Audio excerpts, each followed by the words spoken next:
Hello everyone, and welcome to Fictional Vortex. So we are back with an interesting series on what if Naruto inherits the greatest power and become the Hellsing Shinobi. But before we start, I just want to remind you to please subscribe to my channel and hit the like button if you enjoy my content. Let's start the story. The battle was won. Kaguya defeated, and the infinite Tsukuyomi released. All seemed well to the shinobi that were crying because of the overwhelming joy knowing that the war had ended.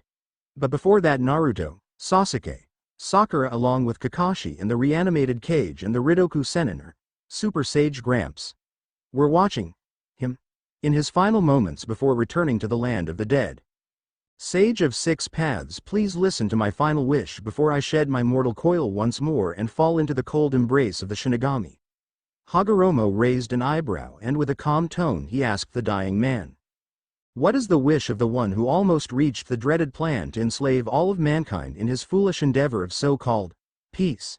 He said as he was felling the mixed emotions of everyone round him, especially Naruto, from which he felt great anger mixed with pity, and if Naruto resented him for everything that he had done to him, the village and his friends, the sage knew all too well that Naruto out of people would forgive him, as Madara, who thought he was the puppet master, played along as a fool in Kaguya's plan of vengeance over the world of shinobi.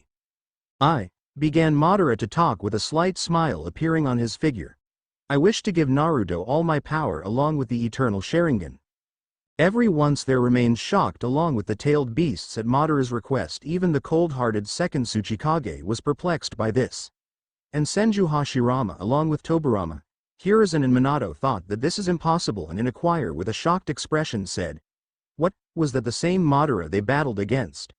From the crowd the only one that didn't seem at least impressed was the third Raikage, who just raised his shoulders, blinked and had a big mental, meh. "What are you planning? What's your scheme, you damned snake?" yelled enraged Sasuke as he has pointing his Chikuto at Madara ready to slit his neck and send him as fast as he could in death's claws. Sasuke. Turning around he saw Kakashi. Have a bit of patience and listen a bit. He can't and won't do anything. His chakra is near zero and going down. He doesn't even have enough power to stand. He's too weak to try to plot something right before death, said Kakashi as he saw Madara's chakra disappearing into thin air. Fine, roared Sasuke. But better make it quick, as he was glared at his former sensei with his specially modified Rinnegan. This is just spooky, added Sakura. Why you wish so, child? Asked the phantasmal sage. What's with this strange change of heart, Madara, and why give me your eyes? Asked the astonished Naruto. It's because while Kaguya took control of me I had just enough time to take a careful review of my life. From my childhood till my first death to this current short life and my battles with you, Naruto. I saw that no matter what I did, no matter how powerful I was, you proved me that with unbreakable will, lots of sweat and friendship you can achieve true strength. Something that I could never attain, said Madara as he was looking over to Naruto. It's all nice and I am flattered by your compliments, but it still doesn't explain the fact that you somehow want to give me all your power, replied Naruto while he held his arms crossed and wondered if he hit Madara too hard during one of their fights and made him lose it. Ha ha ha ha, you really are dense, aren't you? Said Madara, as every once, even Super Gramps, started to chuckle. Hey, watch it, pal, said Naruto as he has mad because of Madara's remark made him look bad. Let me get it through that thick skull of yours. Me reason is that I want to make up for my sins, and also I felt it's the right thing to do. You also deserve the power of the Sharingan more than I do. Silence engulfed the area as everyone except Naruto and Sasuke nodded in respect for Madara's honorable decision. And how are you going to give the Dobi your power and Sharingan, may I ask? Aren't you on death's door? In the state that you are in, even if we take out your eyes they would just crumble to dust because of the state you're in, said Sasuke as a snobbish smirk was forming on his face. You say that you are a true Uchiha, and that just because you have obtained the complete Susanoo, gained the eternal Mangekyo Sharingan and have a good use of Amaterasu? Said Madara as Sasuke began to feel his right hand twitch. In the long history of our clan there is a forbidden jutsu that was made in order to increase the clan's number. The Ten no Kokudai Raito Jutsu, that allowed one to become a full-blooded Uchiha, giving him the Sharingan while the individual would keep his old powers along with the fact that he could pass to later generations the Sharingan. All was good. Soon the jutsu was forbidden and forgotten in fear of the Sharingan being stolen from the Uchiha. I once had the luck to learn this technique in case that I should ever be in need of someone to carry on my will. And that someone is you, Naruto," said Madara as he felt his time was almost up. "Come, I don't have much time left." "Well, I seem quite adamant about it, so okay, but don't try pulling something," said Naruto as he gave him his trademarked foxy grin. "Wait a damn second, Madara." Everyone turned to hear Hashirama yell, "You ain't the only that wants to make a gift to young Naruto," said as he laughed. "Your speech gave me some thinking to do, and I came to the following result: that I, Hashirama Senju, as the first Hokage, shall pass on the pride of our village," said as he had a heroic stand on a hill-sized rock. "Wait, don't you tell me you're mackin' me Hokage," said as his eyes began to sparkle. "Hoo-hoo, this rocks," he said as his voice was heard all through the battlefield. "Close but not quite. What I meant was my Mokuton will be yours through a kinjutsu of our own." But before he could finish he said, "And I don't want to hear a thing from you, brother." After this all could have been seen laughing at the sight of a depressed Tobirama. "I don't desire to ruin the mood, but, he have to hurry," Madara told them as they saw him almost as pale as paper. "There's no time to lose, let's go at it," yelled Naruto as he was ready to receive the blessings of the Uchiha and Senju. And thus the former outlaw and the first Hokage ran through hundreds of hand signs and spew some gibberish as in the end they both cut their right and slapped the ground in order to reveal thousands of glowing kanji that enveloped them and Naruto. Everyone then felt an awesome warmth entering them.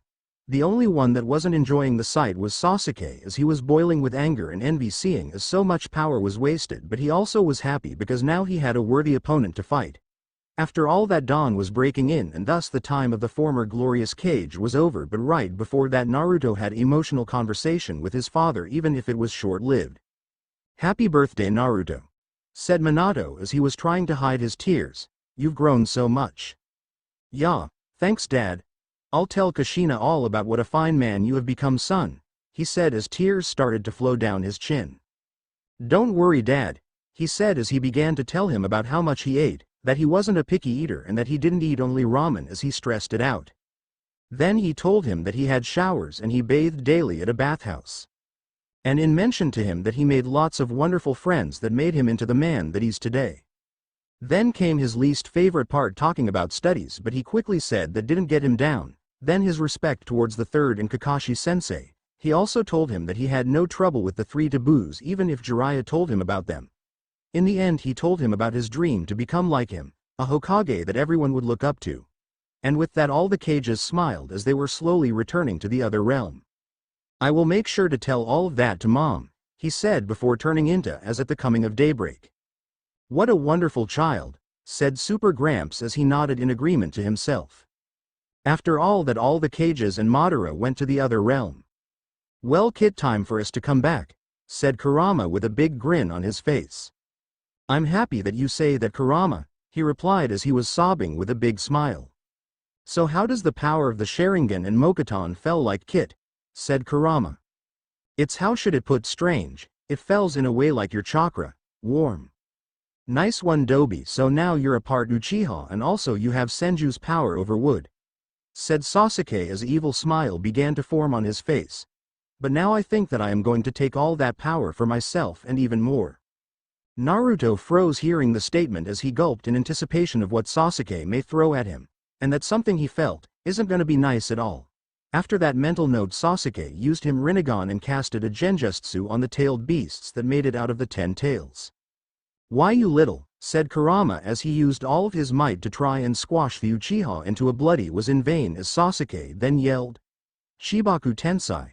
Then Naruto raised his head as he saw all of his tailed friends were encased in stone and were floating, slowly going up more and more. "You son of a bitch. Why the hell you did that for?" roared Naruto. "Why, because I desire to end them, then become Hokage and make all war but a memory of the past, but if that won't be possible I will just cast the infinite Tsukuyomi and enslave everyone in eternal dreams," said he as his was glaring down on Naruto. "And I will make sure of all that by taking you out of the main picture." "Hey, you always talked big but rarely delivered, you know?" smirked Naruto. "Care to prove me wrong, Dobi? Then you know the place," said Sasuke. "Please, I beg you both, please stop this senseless fighting. Only thing that you will do is just generate more pain," more sorrow and more destruction. Didn't you fight with us in order to make peace, so everyone in the elemental nations could stop worrying about their loved ones dying on the fields of bloody battle? So every child could have a parent that could be there for him and love him. Then Sasuke, tell me why are you doing this? She said while she was crying her eyes out and hoping that maybe she could make him change his mind. But she failed because right when she ended her speech he came like a bolt of lightning and punched her in the gut, making her faint. Sakura! Naruto yelled, but in a flash his old sensei caught her in his arms, checking her pulse and then telling Naruto be calm down as Sakura was fine. Then after piping down for a sec he then turned to Sasuke and told him, "All right Teme, time to end this now," he said while Sasuke smiled after hearing the words the so much longed after. After a long wait he could prove that his ideals here better than Naruto's by defeating him and ending his life. And so they ran towards to the Valley of the End. The place where all started and where it all ended, but little did they as this would not the last battle that Naruto and he shall take part in and witness the gruesome reality of war. But not a war of shinobi but a war of man and beast. Hey, this really takes me back, chuckled Naruto to himself. You are a nostalgic fool, said Sasuke with a cold tone. But savor it for it's going to be your grave. And after that they engaged in battle. Sasuke and Naruto were in high gear, feeling the adrenaline pumping in their blood as they battled. Thanks to Super Gramps the stakes were way up as Sasuke summoned his Susanoo and Naruto the yin half of Kurama that he had in him, and also he had to thank Madara and Hashirama for the Sharingan and Mokuton, for they saved his hide quite a number of times in that battle. Especially the Sharingan, and at one point in battle he was able to summon his own Susanoo. That made Sasuke's jaw to drop the floor as there was witness to a perfect Susanoo that looked almost like Madara's just with slight changes. Naruto's Susanoo color was slightly darker than Madara's and its handguards having claw-like marks, and he also saw it wear sandals. Its outer outfit looked like Naruto's sage outfit with its flame patterns at the end of its sleeve and at the end of the outfit. The strangest thing that he observed was that Naruto had just one tomo on both his Sharingan, making him mentally swear a couple times. All nice, but Naruto couldn't sustain the Susanoo for long. All that he had were about 5 minutes before it dispelled and he had to call Kurama. Naruto was happy of the feat he pulled as he saw Sasuke's face. It was all worth it. Then it came to him that his eyes didn't sting, and also he barely used any chakra. All nice, but he had to keep his guard up as the Teme would take any chance he had in order to slit his throat. But after a 3-day epic fight in which flew around lots, and I say lots, of Chidoris, fireballs, Amaterasus, shadow clones, Rasengans and other techniques. But the winner was Naruto, as he was able to beat Sasuke after he took a lot of tailed beast chakra and called forth a new form of Susanoo. They were both low on chakra, but Naruto had enough for one last stand after he nullified Sasuke's Arrow of Indra, which he countered with Yin-Yang Rasen Shuriken. After that it all resumed to an all nice and old clobbering, witch fists flying in all directions. But skipping all this, it all ended by each trying to defeat the other, or in Sasuke's case kill the other, by using their best techniques. Sasuke with his Chidori and Naruto with his Rasengan. After an hour or so they woke up in order to see each other's hands gone. Thank God the bleeding had stopped. So this is how it ends, said Sasuke on a sad tone. You an idiot, yelled back Naruto. We ain't done here, Teme, just wait up till he heal. Then we'll go at it again and show you who's the boss, said Naruto. Ha ha ha ha ha. You win, Dobi, said the Teme. What, said Naruto. You fucking with me, Teme, roared the blonde. Did I that finger jutsu of Kakashi sensei's hit all the way from your ass to your brain? He said, then bursting into laughter. No. It's just that you showed me that your ideals are stronger than mine.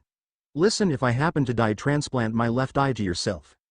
After a month or so you'll be able to release the genjutsu. You know what, just shut up, they said in a choir. After that little chat they were found by Kakashi and Sakura, and after getting healed they used the 6 paths and released the jutsu and the tailed beasts. After seeing themselves out of that dreaded jutsu they began to cry. Thanks for getting us out of there, Kit. You don't know just how cramped up that place was, said Kurama with all his brothers nodding in agreement with the orange fox. Nah, no biggie, it was nothing, guys, said they told, giving them his foxy grin that made Kurama smile. But then he saw the Kit's arm. The hell happened to your arm, Kit? Asked the fox. Well, you see, how should I put it? It was Sasuke, wasn't he? Said the furball after he was the Tami's arm. How did you know? Said the knuckle-headed ninja. Even a monkey could have caught on to that if it saw you two side by side, but anyway, you going to be alright? Deadpanned the fox. Yeah. Worry not, such a cool shinobi like me will never go down, said the blonde. After that he closed his eyes, concentrated, and for himself and Sasuke appeared new hand as good or even better than their old ones. How did you do that, Dobi? Asked Sasuke, impressed by the knucklehead shinobi. Yin-yang release. Really handy stuff, you know. Now Kurama want to come back to me? Asked Naruto. Yes. Roared Kurama, but to his surprise the other tailed beasts answered along with him, even Shukaku and Gyuki, or at least a half of him. Why leave me 8-0? Wah, you 11, me lone? Asked Killer Bee, which happened to come and thank Naruto. Relax Bee, I want this in case anything may happen, said the Octobull. You all okay with this, guys? Asked Naruto. Hell yes, it's gonna be a party, said Shukaku. Why not? Said Son Goku. Got nothing else to do, replied Kakuo and Saiken. It would be an honor to have you as our Jinchuriki, said Matabi along with Isobu and Chome.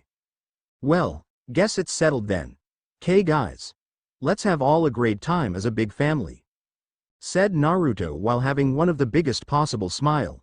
After that he entered Six Paths Sage mode, stood still for about 10 seconds and then came back to normal. Then he made a couple of hand signs, invoked the altar necessary for the 8 trigrams seal, and then he shouted, Seal! Much to his own dislike, taking in all 9 beasts or 8 because of Kurama and Gyuki being halves, was much more painful than he gave it thought. After that he made a quick mental. After this strayed to Ichiraku's. Much to the other's surprised and a couple of questions about how they knew all that he knew, he said, gotta give the credit to Super Gramps for all that, also he fixed my chakra control issues. All was well for a bit, and he also saw the Ina Shikacho combo, Hinata, Kiba and Akamaru, Shino and Bushy Brow along with Tenten. Much to his and Kakashi's dislike, Bushier Brow Sensei or guy was in hospital after using the 8 gates to whoop Madara's ass, but in the end he got rescued by Naruto just in the nick of time. Then after a while it happened. What's this? Asked Ino. This, no, it can't be, said Naruto. You got to be kidding me. This ain't right, screamed the beasts within Naruto and Gyuki within B. What's up, yo? Asked a worried Bee, but before anyone's question was answered she appeared Kaguya. After she emerged she bolted to brag Naruto's neck, which thought it would be the end of him until he realized something. You aren't Kaguya, he said as he did not fell Black Zetsu, and also this Kaguya? Her power, it seemed more diluted, like a handful of water out of an ocean. Yang One, you are right and at the same time wrong. I am Ototsuki Kaguya, but now I am using a shadow clone in order to speak to you. Or did you think that only you could pull this sort of feat? She asked. And once more Naruto felt like he was in the academy and he failed miserably. Then he let out a heavy sigh and asked. What do you desire from me, Kaguya? Right now you're using a clone, meaning if you receive enough damage you go poof, said the blonde. Everyone was frozen, even the Teme was a sitting duck. The only ones that had the intention to give Kaguya a piece of their mind were the tailed beasts within Naruto. Hey young one, or should I say Uzumaki Naruto, what I wish is not mere revenge, but worry not, for I shall not kill you, instead I shall use my last bit of power and send you to another world. And why would you do that for? I know I am giving you ideas, but you'd use less power by stabbing me rather sending me to another world, replied the blonde with a smirk, ready to join the cages in the afterlife. Why, you ask? Call it a whim, she said as he opened a black gate and tossed Naruto into it, but not before he summoned to his back a large scroll that he prepared for what he called apocalyptic worst-case scenarios. After that he was swallowed by the void. The gate closed and Kaguya laughed and said, have a good time in your new home, Uzumaki Naruto, for you shall have your own ceiling which you'll have to get used to, but anyway I wish you the best of luck. After she said that, the clone dispelled in a big poof of steam and everyone fell on their knees knowing that the hero they wanted to celebrate with was gone. Maybe to never return to them ever again. Konohana. A week had passed since the war ended, but at the price of many and also at the price of Naruto. After that week a large funeral has held for Naruto, at which all the cages and daimyos came from all over the nation in order to show their respect the one who saved the world. There wasn't anyone that day which didn't cry the lost hero.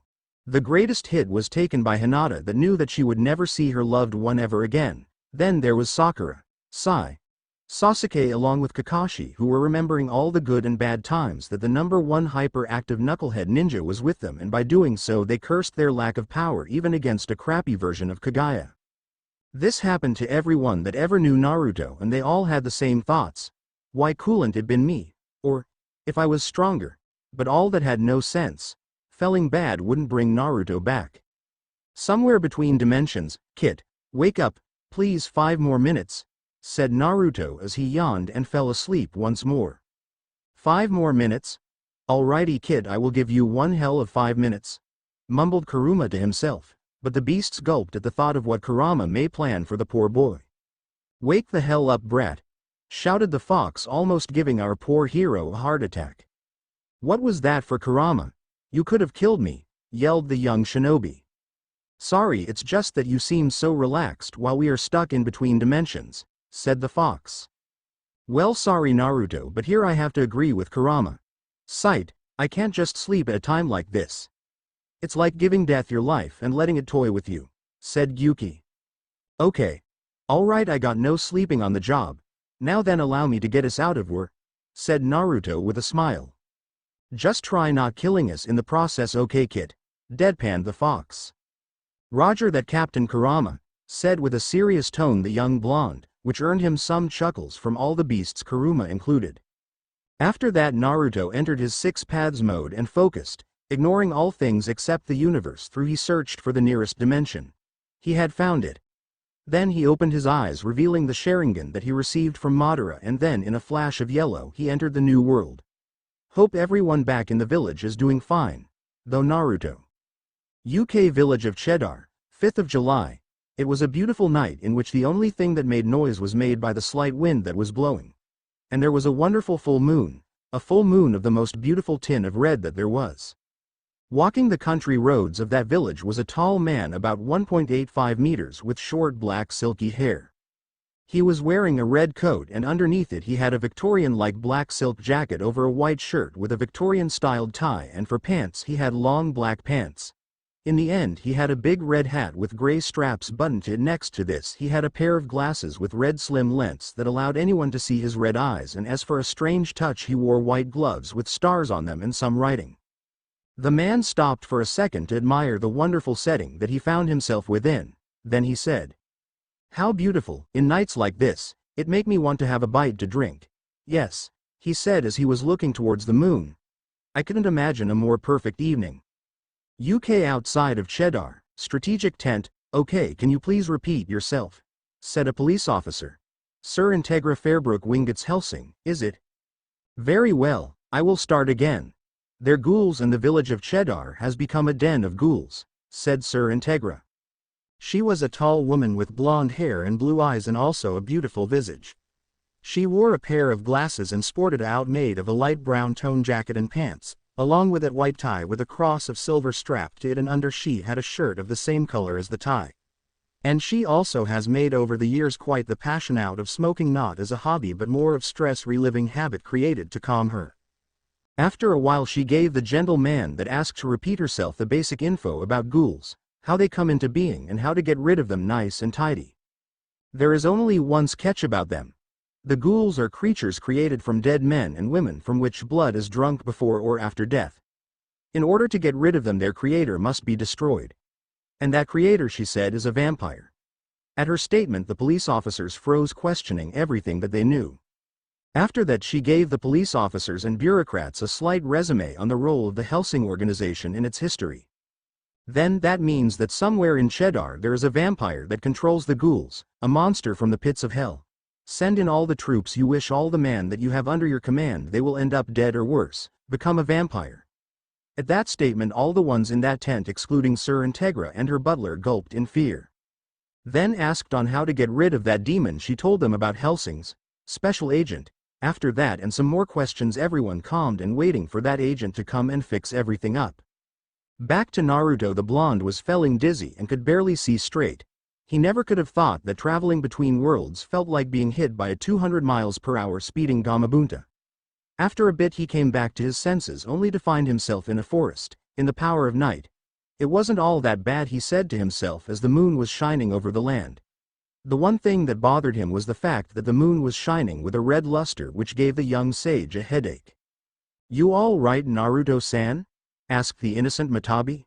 "Don't worry, the kid was worse than this and he lived," said Kurama while flashing a toothy grin. "Kurama is right, this is nothing compared to what I have been through," told Naruto the Flame Cat in order to calm her. "Really, Matabi? For Kami's sake, did you think that our Jinchuriki would get down from some crappy dimension travelin'?" said the prideful Shukaku. "Sorry, it's just that I am worrying about all Jinchuriki have 9 of us inside them, you know," the cat replied to the Tanuki. "Hello there, Naruto," said a voice. Even if the person wanted to surprise Naruto, the young boy could say who he was talking to. "Hi there, Super Gramps. How are you, or more important, how the heck did you find me?" said the blonde. "And here I thought that I would catch you off guard, but guess it's not today. Anyways, how I found you, I hear you asking? Simple, my boy, your chakra is now so powerful, and if you didn't notice, you have the Rinne Sharingan like my mother. Finding you was as simple as following a rope," he said, ending with a smile. But Naruto, on the other hand. "What?" he said as his jaw dropped.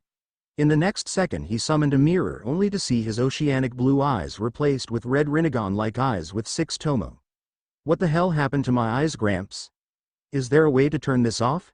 he said as he was begging the sage for an answer on his knees. "Ha ha ha. Worry not, as you can turn off your eyes, and also I will tell you why you gained this dojutsu." After saying this, he placed his hand on Naruto's forehead and let the knowledge flood him. "So my eyes became like this from Madara's Sharingan combined with Hashirama's chakra and a little drop of Sasuke's blood that entered my system along with some chakra as well. Well, it's nice and all, and thank for the user's manual for the eyes, can't wait to use them," said and exited Naruto. "I am happy to hear that this newfound power doesn't scare you, Naruto, but be careful, for I felt great evil in this world. Please take care, son," said the Sage of 6 Paths.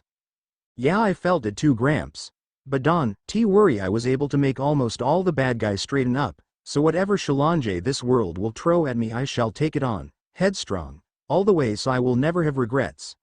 You know that, it's my ninja way," finished the blonde as he gave the old sage one of his grins, and then he saw the old one leave. "So who's up for some exploring?" Naruto asked the tailed beasts. "Well, I don't know what may come in our way, but I say hell yes, let's go and show this world the power of the 9-tailed beasts and the new sage of 6 paths," said Kurama, earning himself a round of cheers from his siblings. "The new sage of 6 paths, that is an awesome nickname, Kurama, so what are we sitting here for? We have ourselves a whole new world to explore," said the new sage as he started on his epic journey, but little did he know what sorts of wacky new friends he would find himself. The forest of Cheddar, running away from the demonic ghouls, was Sarah's Victoria, a 17-year-old female police officer that was sent to enforce the law in the village of Cheddar.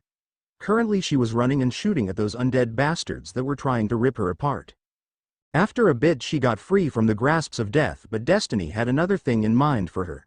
Suddenly appeared a priest with shark-like teeth in front of her. She tried to shoot him, but to no success as he sprinted to her and said, "It's no use running," he said as she could see him laughing like a madman, and tried to shoot him down but with no success.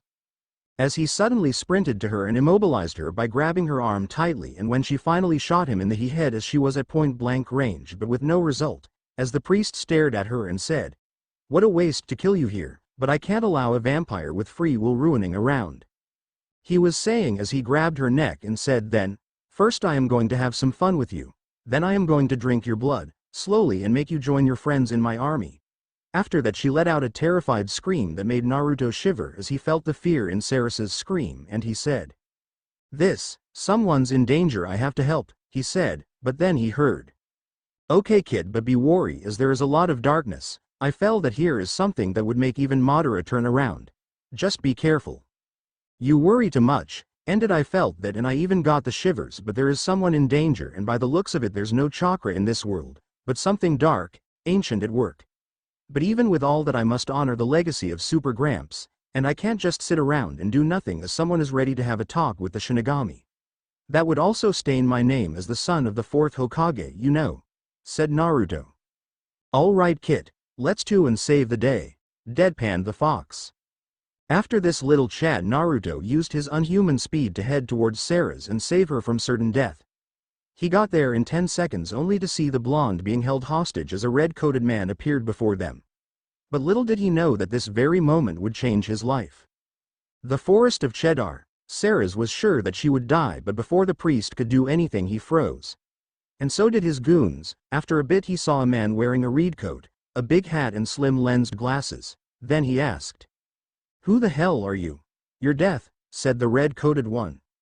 "My death? Oh really, my god, this is pathetic," said the priest as he laughed slowly before letting Sarah's go and snapping his saying, "Kill him."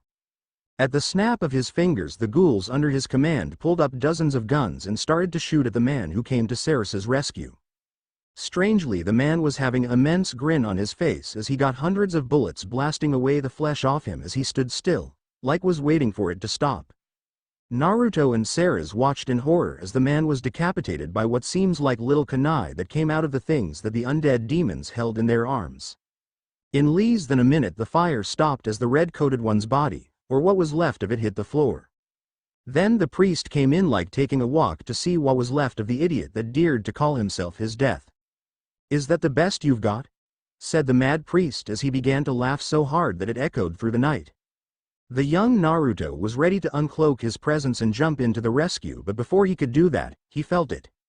A great power and dark, so dark that it even made the tailed beast feel fear for their lives. Then they began to hear laughter, once that could put even Orochimaru to shame. It was in the beginning a light chuckle, but as the moon above stared to reveal itself the chuckle began to sound like the Shinigami's laugh. Then from the red moon Naruto and everyone else saw bats descend upon the dead body, and after that Naruto saw something unreal. The monk's blood came back to him and stared to heal him. At the same time Integra revealed to the policemen and other around that Hellsing's special agent was a vampire. "A vampire?" they all said shocked, and then Integra began to say the following. "You see, humans make poor vampire hunters. They're frail, they're mortal, they're corruptible for thy mind and soul. The most effective weapon against a vampire is another more powerful vampire. The Hellsing organization has such a creature in its menagerie, and let me assure you gentlemen, our vampire has power beyond imagination," and with this she ended her speech. Back in the forest Naruto saw the impossible. A dead man coming back to life as his blood came back to him as a storm enveloped him as his limbs and destroyed body were coming back into existence. And as he stood back to life he had a grin of utmost bloodlust with his red eyes and razor-like teeth were showing. The priest along with Naruto and Sarah's were dumbstruck by the mon's power as they felt as if staring in death's eyes. "What in the hell is that TT thing?" said Kurama. He knew that even Shukaku had enough power to take that man down, but the darkness of his power and emotions were otherworldly, thought the fox, as his ability to sense emotions made him think that something wasn't right, that man or thing was beyond insanity. After that little mental his siblings, Naruto and the others saw as the man pulled out of his coat a silver gun, even if Naruto could simply tell that that weapon that the man was holding was like the others that were used to shoot the man down, but with no result as he just seemed to be immortal. Then the man crossed his arms and started to fire. The shoots were so powerful that one was enough to blast the head and chest of one of the undead bastards, then turning him into sand. As the red one continued to shoot, taking down tens of ghouls, as he was taking a break to reload, the priest asked, how he could be killing them? They're ghouls. Wait, it must be those bullets." As the vampiric priest ended his sentence he was the red one with an animalistic smile on his face. The silver cross of Manchester Cathedral was melted down in order to make these 13mm explosive shells. "Nothing I shoot ever gets back up again," said the red vampire with his red eyes glowing and his teeth showing up in what seemed to be a smile. This is insane. First he gets shredded, then he comes back to life, and now he's turning the tables around in his favor with that weapon of his. Just what have I gotten myself into this time?" said Naruto as he gulped down heavily at the things that he saw. Then the other vampire said, "But why fight in order to save these pathetic humans?" said the vampire as he realized just what he was dealing with. Then after finishing what he had to, his hand twitched. In the next second he was behind Sarah's, using her as a literal human shield against the other vampire. Naruto was ready to jump in, but Gyuki along with Kurama and Shukaku smacked some sense into their Jinchuriki, telling him to wait and see how things played out because he could do something that he would regret. Naruto wanted to do something and save the girl, no just stay around and let her die, but knew that a rash decision like rushing in at a time like this could mean the end of the girl. Then again he had a strange feeling that the red monster would help her and end this mess. He knew that was probable ever since why would he get killed and then come back to life just to kill some demons for some fun and let the girl die. But then he had his gut feeling that rarely let him down. Then he mentally said, "Please, save the girl, mister." Then he let it all in the hands of fate to see how this would play out. Don't take a single step. The girl is the last survivor, don't you want to save her? Be reasonable, I am not asking for much, just a little bit of help. You could look the other way, said the vampire priest as fear, the primordial fear of death that all animals had, has slowly beginning to show up in his eyes as he was grabbing on more tightly onto the girl as the other vampire had a cold look in his eyes. Naruto was also having a hard time as he felt that he was going numb in his legs and arms from all the adrenaline that was being pumped into his blood, making him jumpy and nervous for the girl's fate. Then the red-coated vampire asked the girl, "Are you a virgin, my dear?" said the vampire with a toothy grin. "What?" mentally screamed Naruto along with the rest of the tailed beast that were dumbstruck by the red man's question. "Why'd I keep stumbling upon perverts everywhere I go?" began to sob the blonde. "Do I attract them or something?" As Naruto was busy with his mental questions right after the red one's question, the girl had rather shocked expression. "What are you doing?" nervously asked the former priest. "I am asking if you are a virgin," said the red vampire with a cold look. But I," said Sarah's. "You bastard," said the priest as his eyes got larger as he knew what the other vampire had in mind as he was raising his gun. "Answer me," he demanded. "Why yes, I am," said Sarah's as she was blushing. After that there was a bang, and the next thing that Naruto saw was a great hole in the girl's chest. He began to see white before his eyes. Then as the girl began to fall towards the cold ground, the vampire rushed with a mad smile and eyes glowing towards his vampire prey. The former priest was shocked. Then the next thing he knew, the red-coat vampire's hand was on the other side of his chest. You are," said the priest as the vampire turned his hand around while smiling, causing the priest's blood to gush out of the wound. Then he began to disappear in a blue flame, but not before saying his killer's name, Alucard. His voice hissed as he was no more. His killer on the other hand smiled in joy of his kill. Naruto was filled with sorrow for the girl, but before he did anything he felt something. "No, this ain't right. She should be dead from that bastard," he said to himself as he began to cry. Then the vampire walked towards the young police girl that he shoot right in the heart to see her staring at him. "I had to shoot through you in order to pierce his heart. I'm sorry, but you're dying and there's no time left. The choice is yours. What do you want to do?" he asked. Naruto then slowly and carefully climbed up a tree in order to see the girl stretching her arm out towards the man, with her eyes full of tears and awful memories flooding her mind. Then Naruto felt something strange from that red man. It was something odd about it. He could not quite put his finger on. He made the decision to see what shall happen. Then the young girl raised her hand towards the dark sky, towards the moon. As she dropped her hand, the red one caught it and his patterned gloves began to glow red. Yet again Naruto felt it, that strange power emanating from the man. "Police girl, tonight has ended a beautiful night," he said as he sinked his fangs into her neck, slowly drinking her blood, making her wound close up and blood to return to her. After a minute he let go of the girl's neck, licking any blood that he missed as the wound that he made into her was closing up, leaving 2 black dots behind. What was that? Wondered Naruto, as that was the second time he saw the Shinigami being ripped off today. Dunno kid, maybe some sort of Edo Tensei. No, that can't be it. That girl was near death's door. It's next to impossible to use Edo Tensei, especially on oneself. But it also looked like some healing technique, but I can swear on Kami that I felt her die then come back to life, but only with a darker presence and power about her, like she became a Jinchuriki or something. But anyway, that man is both dangerous and interesting. Just don't piss him off and end up like that guy. Got it, kid? Said the fox. Got it, dad. Anyway, be on your toes, they are about to leave, replied the blonde.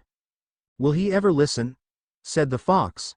Don't worry, Kuruma, you know that Naruto is saying that only because he's barely waiting to test his might in this new world. But back to what's important. I am going to try and find B and ask him how is everyone back in the elemental nation. So relax. Said Gyuki or Octopops. Now police girl. Time to go home, said Alucard. All right, time to get moving, said Naruto to himself. Alucard slowly walked through the forest holding Sarah's bridal style and seeing the peaceful expression that she had. While Naruto was careful concealing his presence and keeping himself out of sight with Jiraiya's Mizaigakur jutsu that erased his scent and made him invisible, allowing him thus to follow the vampire without getting busted and maybe killed. After about half an hour of walking, Naruto saw a tall blonde woman that was smoking. Apparently she was scolding the coated freak and not getting killed. Actually it seemed that the man was enjoying being scolded by the woman. What a strange fellow he was, Naruto's thought. After 2 or 3 minutes of scolding the woman along with the coat-wearing man and the girl and some old coot got up in some kind of machine and got going. Interesting thing, this machine reminds me of that train that I saw in the Land of Snow. But this one look a lot better, it's smaller, faster, and it's looking good as well. I wonder if I can get my hands on one of those, said Naruto yet again to himself as he didn't want to give out his position in any way. I guess you could buy one of those, but it would cost you a little fortune, but hell, it'd be awesome to steer that thing, ha ha ha, said the Shukaku. I think that you're right, but indeed it would be a blast to ride one, replied Naruto to Shukaku. The other tailed beasts suppressed a little shiver that they got at the thought of Naruto being in charge of such a machine. But now back to the story at hand. After 2 hours of running after the Hellsings and co. He saw right ahead a massive mansion. Thankfully there was a hill to which he headed in order to gain cover but to also scout the area and gain info on how to get in and get some answers to his many questions. Picking the hill was a brilliant idea as he got the best view of the Hellsing manor and the security that it had, and let me tell you man, it was something. The young shinobi gulped at the idea of getting past the small army that provided the manor's security, but then he used his regular sage mode in order to scan the area, but immediately he breathed easily as he felt that the military here about of a good genin to low-level chunin in terms of fight power, but then he got the shivers as he felt a great and dark power that made him snap out of his scouting. Yep, that old red all right, just that Teme has enough power in here to get me all riled up, said Naruto. Then he exited his sage mode in order to enter his mindscape. There when he opened his eyes was in the usual sewer-like great hall while being surrounded by the 9 beasts. So how do you guys think we should handle this one? Any suggestions? How about going in using my sand to trap everyone and demand answers, said Shukaku. That would have worked if we were rogue nin and tried to get info out of Konohana, but I think that we would just get killed by Old Red, said Naruto as he told his friends Alucard's nickname. At that same time Alucard had a little sneeze and thought that it was the vampire priest talking about him in hell. Thing that OU course made our favorite vampire to let out a toothy grin as he was heading toward the room where Sarah's was sleeping. Why not ask them nicely to answer to our questions, said the innocent firecat Matabi. I think that they would just kill us for just suddenly jumping in on them, as by the looks of it this place may be like a village or nation secret. But still nice try Matabi, said Naruto with a smile in order to cheer up Matabi. Let's flood the place out and demand they answers as pay for getting the water out, said the shy Isobu. Even if as he was never the type to suggest this kind maneuver, it was strange nonetheless. No, it won't hold. Blast in front of the house a volcano, said Son Goku. They will just kill us faster and with more reason to do it as well. Su. No. Boil them alive? Said Kakuo. No. Poison them? Said Saiken. No way. Summon rain and twisters? Suggested Chome. Niet. Make them crispy with a bit of lightning? Said Octopops. That'd be funny, but no, go ahead and make havoc and find the boss, then explain them what we want and toss the red bastard around like a rag doll. Does it sound nice to you, Naruto? Asked Kurama. It's perfect, Kurama. Best plan of the day.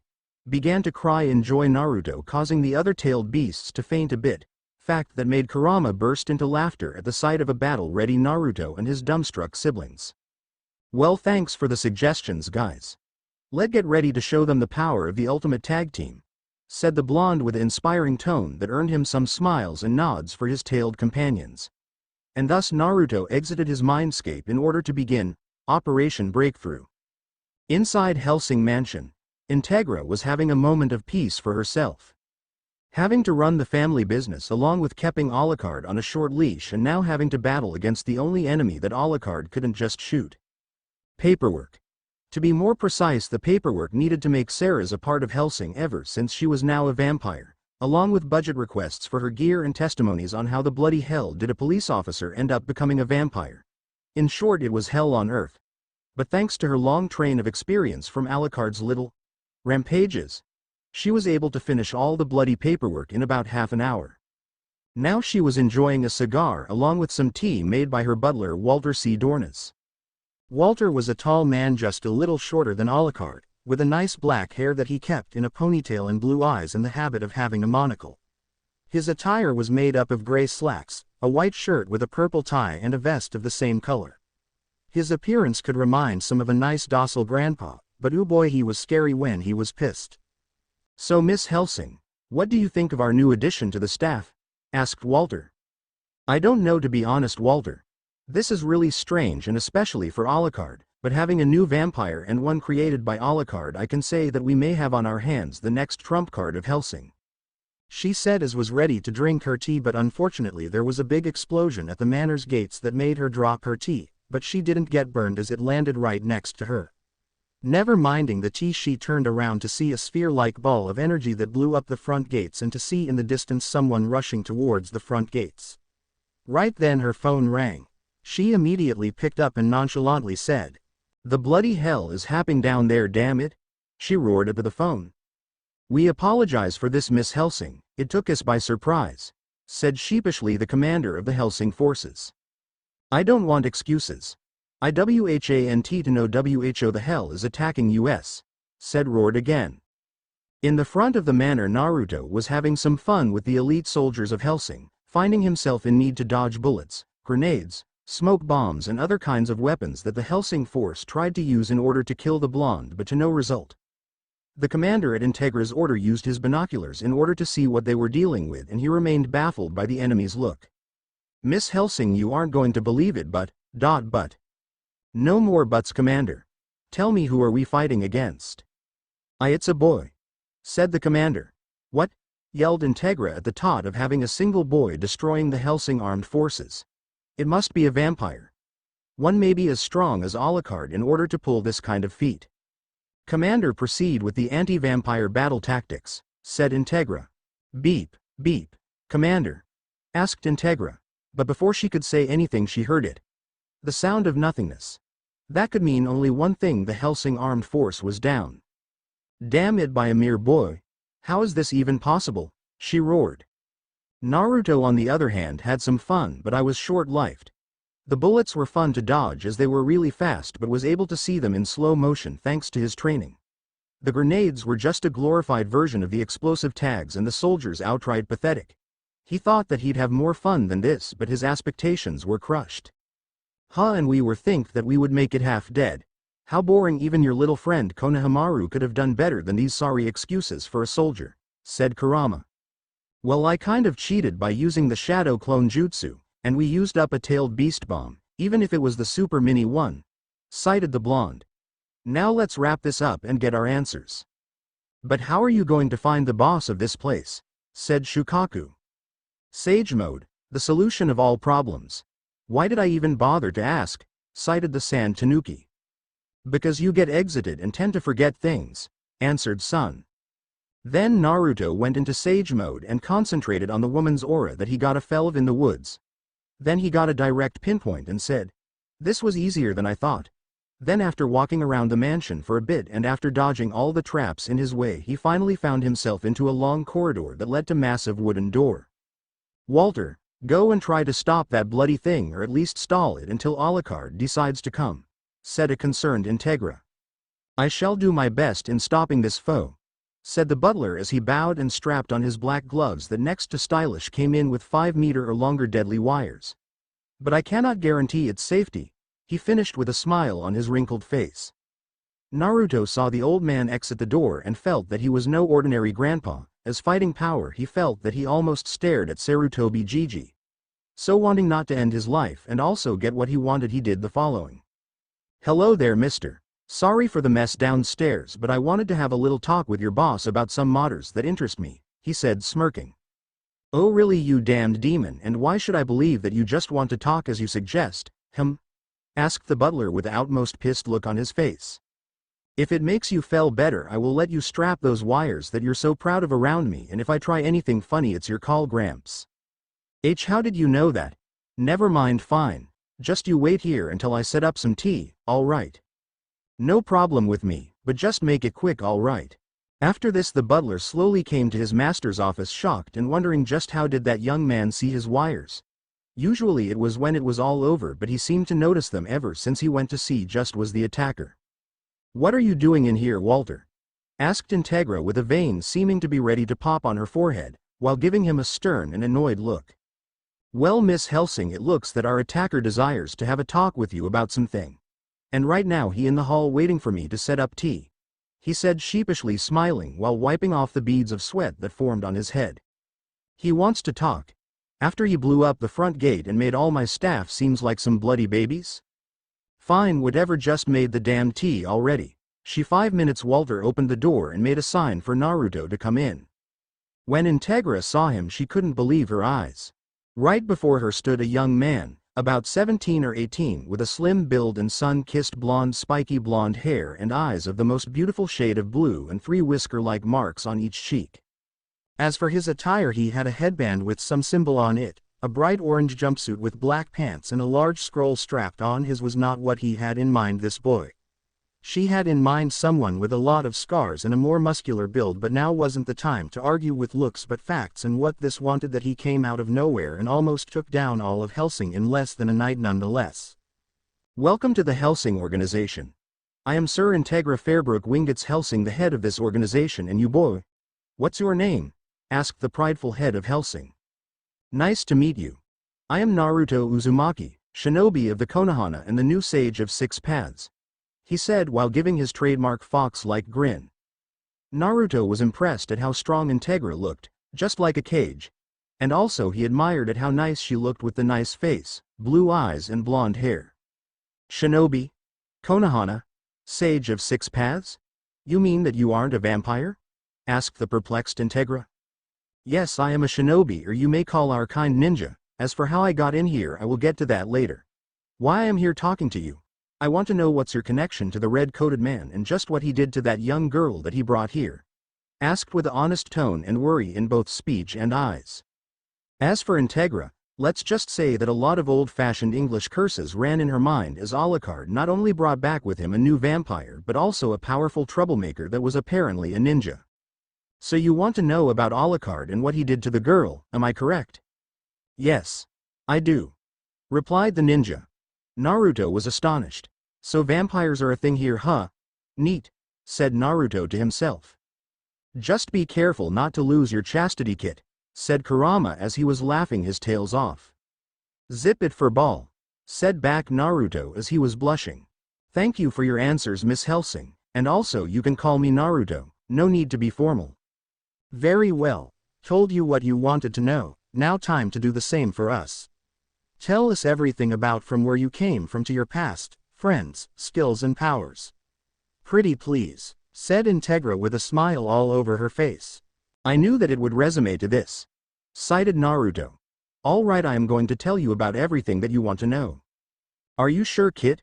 You didn't have a calm life, and I felt that you'll also tell them about me and the others. But I ask you again, Kit, are you sure about talking about these? Said the fox. Kurama, you already felt that they are trustworthy, and you sure did feel my determination. Are you trying to make me back out, or do you think that just because this is a new world that I am afraid to talk about my life and who I am? Now you are just teasing me, you crafty old fox, said Naruto in his mindscape with a light chuckle. That's the spirit, kid. Don't let anything get you down. Walk forward fearlessly and with pride.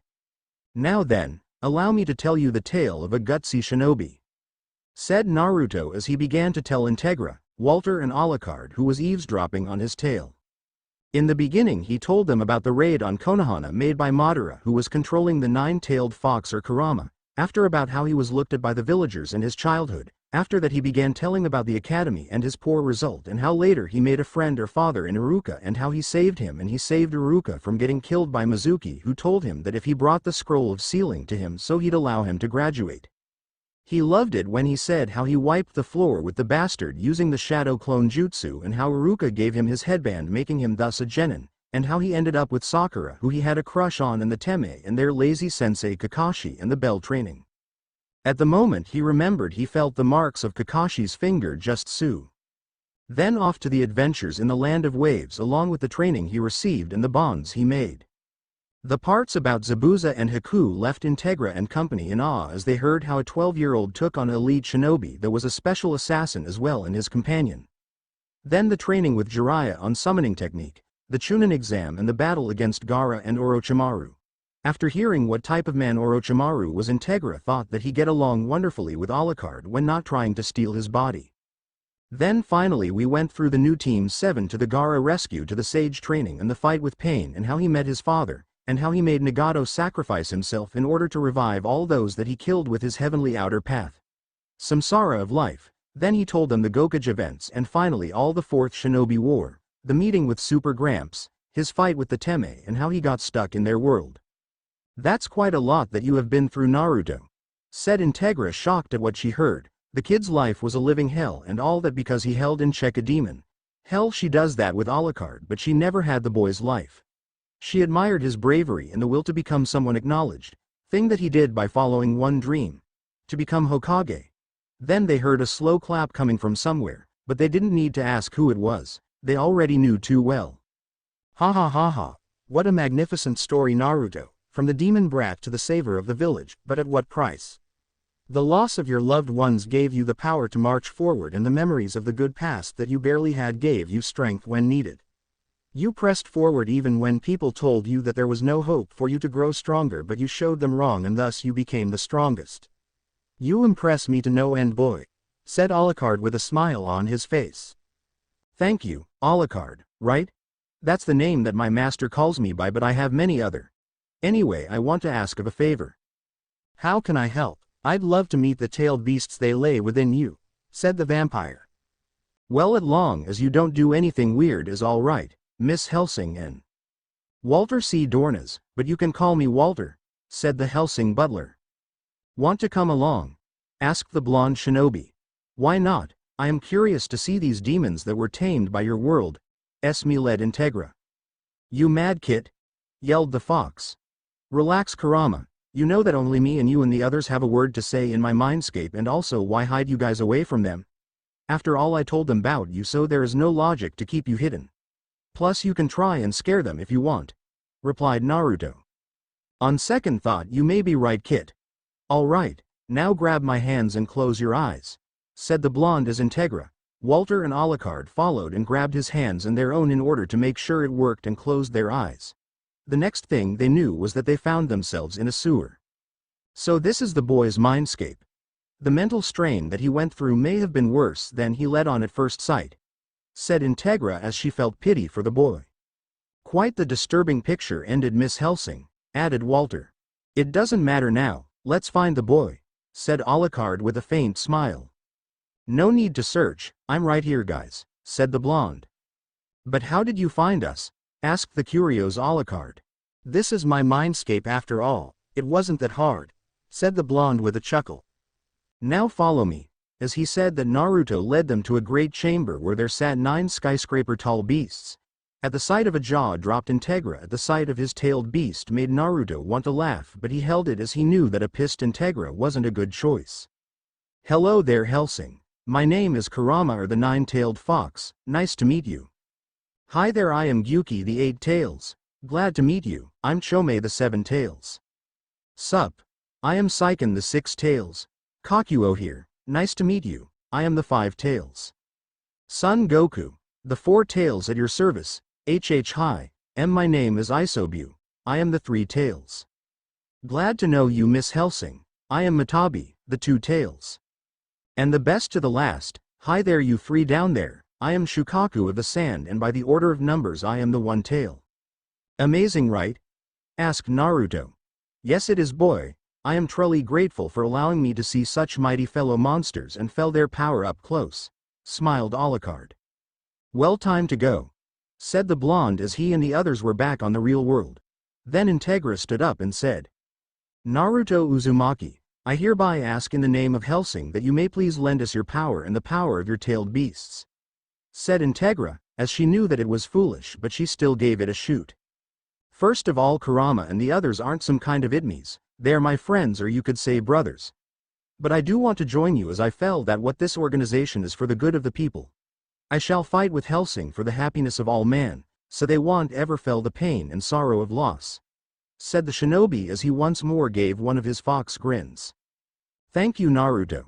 Tomorrow I shall make the paperwork needed to make you a member of Hellsing.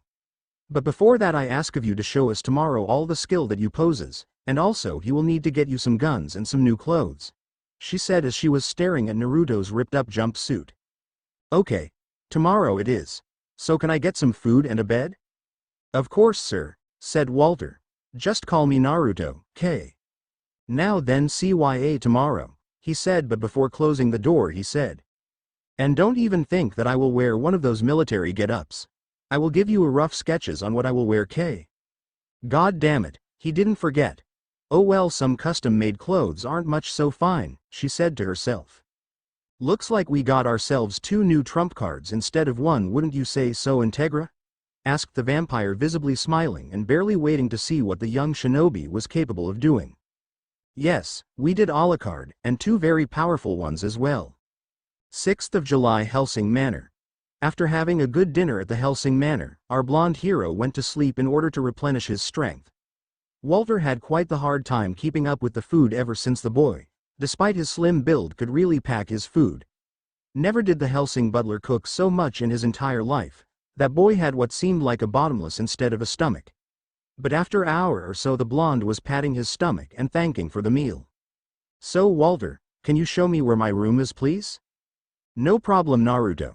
But cut me some slack, would you? I never cooked so much, and next to that I am no longer young, so wait a bit till I catch my breath, said the butler as he was wiping his sweat of his face. Oh, sorry about that. I didn't have a meal in days. The shinobi war was so tense that I barely got to eat. Luckily I had Kurama's chakra to hold me up, or else I might have died from starvation. But still, you were amazing, Walter. If I weren't already stuffed to death I could have kept going till tomorrow morning, said the blonde with a laugh. Really? Thank you. It's really nice to hear that you enjoyed the meal. Now let's go. I will show you the room, said Walter as he got up. After a bit, meaning like 3 or 4 minutes of walking and taking some stairs towards the basement, they finally got to the room. Walter, said Naruto. What is it? Asked the butler. Why are we in the basement? Asked Naruto as he wanted to know why the heck we needed to have his room in the basement. Oh, that. Well, all the other rooms are used to store guns and ammunition or documents. Barely any are used for people to stay in them. There are a few empty rooms upstairs, but those are used as rooms for very important guests, meeting rooms or the kitchen. And to clear all up, the staff of Hellsing sleeps here in case of attacks, so we wouldn't take a heavy blow if the face of the manor was blown, clarified Walter. So, does Integra sleep upstairs? Yes, she does. And next to that, as you saw, there is her office, said Walter. Already knew that, but thanks, said Naruto with a small smile. All right, get inside, said Walter as he opened the door. In Naruto's surprise, who thought that he would get a simple, soldier-like room, it wasn't like that at all. The room was really nice. In fact, it had a nice widescreen TV, a nice round table with flower vase, and even a bathroom with, the best of all, a nice big, fluffy bed with 10 pillows. Naruto let out a whistle as he saw all the room. Hope you like it. Also, the pajamas are under the pillow, in case that you didn't know, said the butler with a smile. Nice room, thanks, Walter, said the blonde as he unstrapped the scroll on his back, opening it in order to reveal drawings written in runes. The blonde applied some chakra on one of the seals, making a small poof of smoke in order to reveal something like a blueprint. He gave it to Walter and said, Give these to Integra. Those are the blueprints for my new outfit. Pretty cool, right? Said Naruto with a happy tone. Interesting choice for an outfit, I must say. But I shall make some adjustments in order to make it look even better. When Alucard will see you, he will boil with envy, said Walter as he began to chuckle. I am against changing the design, but I guess it's all right if I see Alucard green of envy at my new outfit. But try not to change it too much, please, said the blonde. By the way, Naruto, how were you able to get these out of that scroll? I must say I am most curious about that, asked Walter. Ah, this? said Naruto as he placed his hand on the scroll as he unsealed a kunai. This is called Fuinjutsu, or sealing jutsu. It can range from storage seals to special seals like ones that seal spirits or special abilities.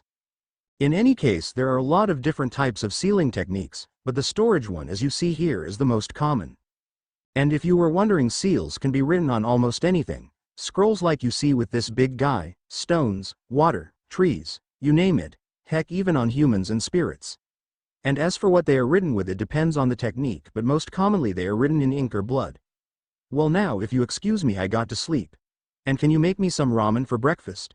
Please, said the blonde as he sealed back the kunai. Thank you for the information. These seals may come in handy later on. But now try to get some sleep. Tomorrow you have a lot to do, and don't worry, there will be ramen.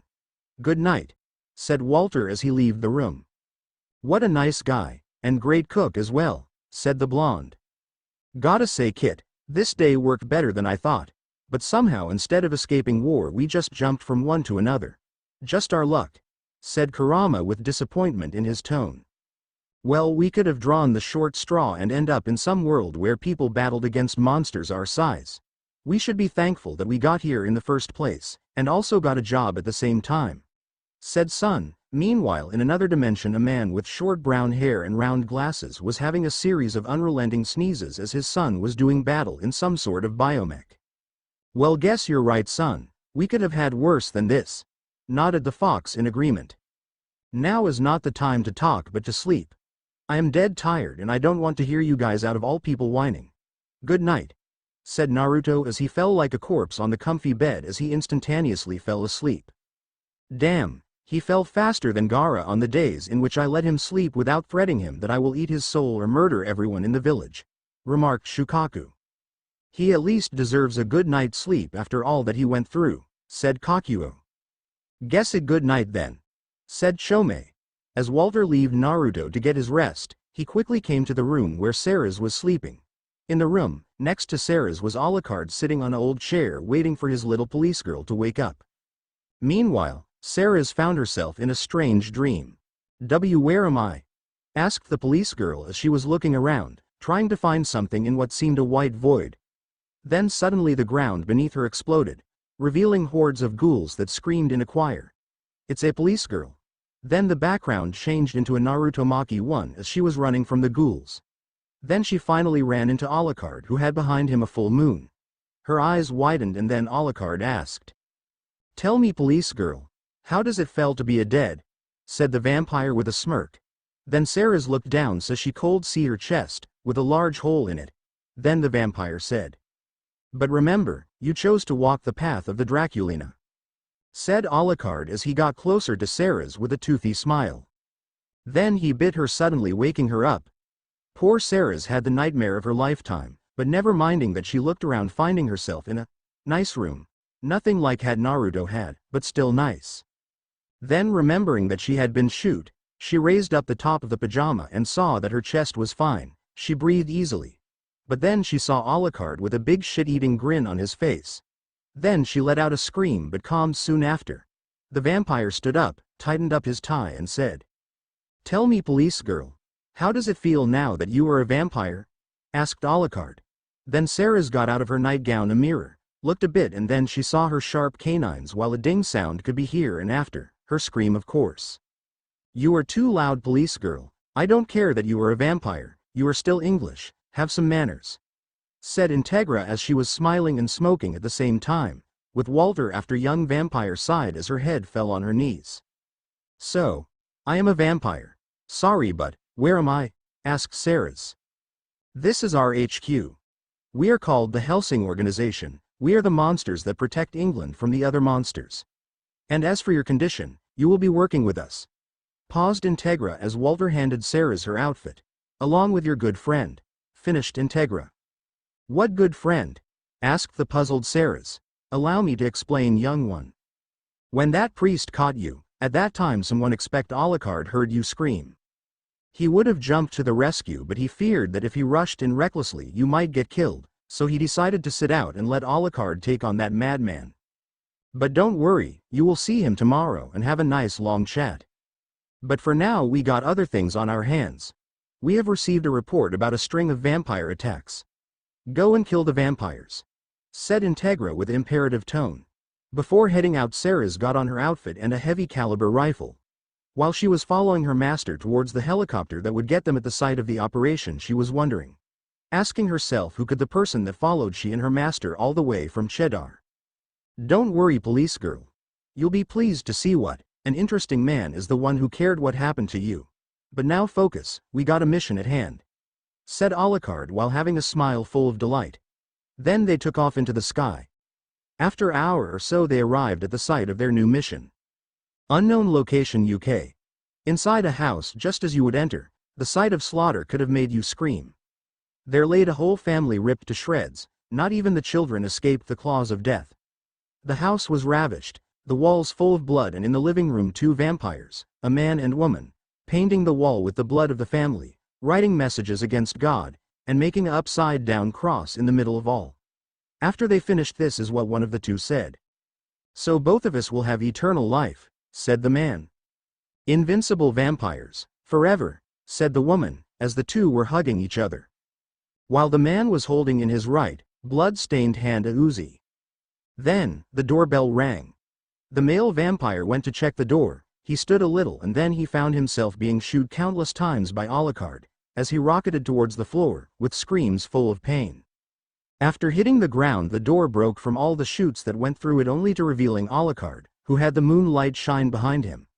As the Hellsing vampire rose his gun so he could finish the job, the other one picked up his Uzi and desperately shooting, hoping that he could kill his way out of the mess, all while laughing like a madman. But all was pointless as his enemy seemed unfazed by his assault. Then when he ran out of ammo, Alucard spoke. "You can't change your body into mist or a bat, you can't heal any of your gunshot wounds, and now that you are out of bullets, you can't even defend yourself. And you dare to call yourself Nosferatu? You are disgusting," said Alucard while the other vampire was backing away. Then he sprinted towards escape, only to get shot over and over by Alucard, who was doing this with a smile on his figure. Then Hellsing's pet put the young vampire out of his misery by shoving his hand into his chest, grabbing his heart and crushing it. As he did this, the corpse of the young one exploded into blue flames, but not before Alucard made sure that the fresh blood painted upon the wall across. "Your turn, police girl," said Alucard. All nice and done for Alucard, but what about the police girl? Well, apparently she was atop the house where Alucard took down one of the demons. While the man got impaled by Alucard's hand, the girl made a run for her life, leaving her partner to take the appointment with death all by himself. As Ceres heard her master's message, she replied. "Why, yes, sir," said she while holding her rifle. "What are you waiting for? Do it," demanded Alucard. "Sir, she's already 600 meters away," said Ceres. "Imagine a third eye on your forehead and aim from there. If you are going to shoot like a human, you are going to miss like a human. But sir, aim right for her heart, don't worry, you'll put the bullet right through her." "But it's so dark and I don't have a scope," said she as Alucard appeared right behind her, standing on pole. Then he said, "That's a human complaint, now it's time to make the shot like a proper vampire," said Alucard with what seemed to be the smile of a shark. Then Ceres took the rifle to her shoulder. She blinked and her eyes became red. The space around her started to move at a quick pace until she saw her target. She stood still, took a breath and shot. The bullet arrived in the vampire's heart, sealing her death. While crying, she hit the cold road of the end, coloring it in bloody red. As her rifle was blowing out some steam, she said, "It's such a big gun, yet I barely felt any recoil at all. It's pitch black yet I can see more clearly than in daylight," said Ceres, scared at the sight of what she became. "Good shooting, police girl," said the master towards his Draculina. "It's all too fast, what on earth am I becoming?" she asked herself. Then she looked at her hand and said, "I am." After that she began to stare at the moon. "Not yet, this is only the beginning, and there is a long road ahead of you," said Alucard. Then after that little mission they rode back home. With Ceres, even after all that happened in the mission, was still thinking about the mysterious man that followed her. Hellsing Manor. It had been a wonderful night for our shinobi. He had the best sleep in ages, not to mention the best grub right before bed. As he got up he saw some clothes nicely arranged and with a note on top. Naruto picked up the note that had written on it the following. "Hello Naruto, If you are reading this, it means that you woke up. As you see, I left you with some new clothes, as I took upon myself the liberty of throwing the old ones into the trash bin. I suggest you get dressed and come upstairs for breakfast. As promised per the other night, there is ramen waiting for you along with other delicacies. And remember, after breakfast we shall have the skill examination over your powers.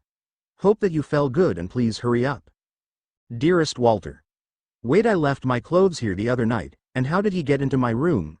Damn that old man. He threw away my best clothes. Asked the baffled blonde, then as read down the letter he saw. Page S. Yes, I did force my way into the room. Bloody hell, that jumpsuit was all just rags. As he read the sentence, he ripped to shreds the note, all while he was radiating a great deal of killer intent that was felt all across the mansion, giving everyone shivers, even to Alucard, who let out a smile. Guess the boy read the note. Never did I thought that he could exert such bloodlust, and all that just for a jumpsuit. I can't even begin to imagine how it would be to fight against him when he would protect something, said Walter. Even him was taken by surprise by the boy's bloodlust that almost gave him a heart attack. Back to Naruto. He had on his hands on some black jeans along with a white shirt and shoes. To his unlike, there was of course no orange. He got dressed and walked towards the dining room. Quite the suit you got there, Kit, said the fox, teasing his container. Zip it. I don't want to hear it, especially when it's from you, replied the blonde. Don't be like that. You're breaking my heart, said the fox while snickering. Kurama, do you want me to slap some torii seals onto you? Said the blonde. There was silence until he heard a gulp. He thought so, said the blonde with a grin. Damn Kurama, the kid flamed you really good, said Shukaku. Bring that up once more and I will make you regret sharing the same Jinchuriki. Got it, sandy ass? Asked Kurama while directing his bloodlust towards his brother. Okay, you win, said the Tanuki, knowing full well that Kurama had quite the short fuse. After a while Naruto reached the dining room. There he saw Integra along with Walter, who he wanted to give him a piece of his mind, but then he saw the long table full of food, especially ramen. Forgetting about his little vendetta, he took a seat ready to eat, but of course Integra had to ruin his date with food. Good morning, Naruto. Did you sleep well? Asked Integra, who did her best to look like she gave a damn about how he slept, but after all that she saw the boy was capable of, it got her thinking that she should be nicer, a bit. Yeah, I had the best sleep in ages, and also thanks for the food and new clothes, said the blonde with a smile of gratitude while bowing slightly. I am glad to hear time to talk about the real matters at hand, said Integra with no beating around the bush. No need to talk, I already know the speech. I am joining because, like I told you, this is my wish. While I will be working with you, I will take orders from you and executing missions. I want you to know that if I see something wrong about your orders, I will not just obey like a little pet. I will question your resolve and motives, but never minding that I will explain to you, after I eat of course, all about my powers and how they work, said the blonde shinobi on a serious tone, with his deep blue eyes almost piercing Integra's cool. Well then, enjoy your meal, replied the Hellsing boss. The next half an hour was a literal freak show for Integra and Walter. They never saw in their whole life someone eating so much, well excepting Alucard, who was a vampire and well, he ate humans. As Walter asked why didn't he eat so much before sleep, Naruto just told him that was a before-bed snack. The statement almost made the two faint. But as all things come to an end, so did Naruto's meal. Man, I am stuffed, said the blonde while patting his stomach. Walter's cooking was like the one that gods received. The only problem was his ramen. To Naruto it lacked, how should he call it, punch? Well, you can't have everything in life now, can you? So ready for our little demonstration? Asked the gleeful Integra. Yeah, let's go, said the cheerful Naruto, having the chance to finally show off. Hellsing Manor Training Field. This is the training field of the Hellsing organization. Now before we start, Walter, give it to him, said Integra. Yes, Miss Hellsing, said the butler as he opened a suitcase in order to reveal Naruto's custom-made suit. This is the suit made after the blueprints that you gave me. I bested myself, I must say. The suit was almost an exact replica of the one Alucard wore, but Naruto had the red color of his jacket and pants a bit more intense, but not something extreme. It was more like reddish-orange and a black tie. Then came the best part, the sage coat, looking like the one he had when he rumbled with pain, but on the upper left and back it had the Hellsing crest along with its motto. "We are on a mission from God." "Sweet job, Walter, now allow me to change," said the shinobi, happy that he had a nice outfit, now having made peace of mind knowing that there was orange. "Well, Alucard wears red, so what is wrong with orange?" "It looks well on you. Seems that last night I was really creative," said Walter, proud of his latest creation in the field of fashion, even if the paranormal fighter's fashion wasn't a really exact field with ever-changing trends like, wear beige in winter so you can give the chills to the cold-blooded werewolf. "Well, let us begin," said Integra, barely waiting to see the full extent of the blonde's power. "I'd love to, but it would be rude to begin without the other spectators, right, Alucard?" said the blonde. "And here I thought I'd take you by surprise. What a shame, but still it looks like you can fell other people, right?" asked the vampire.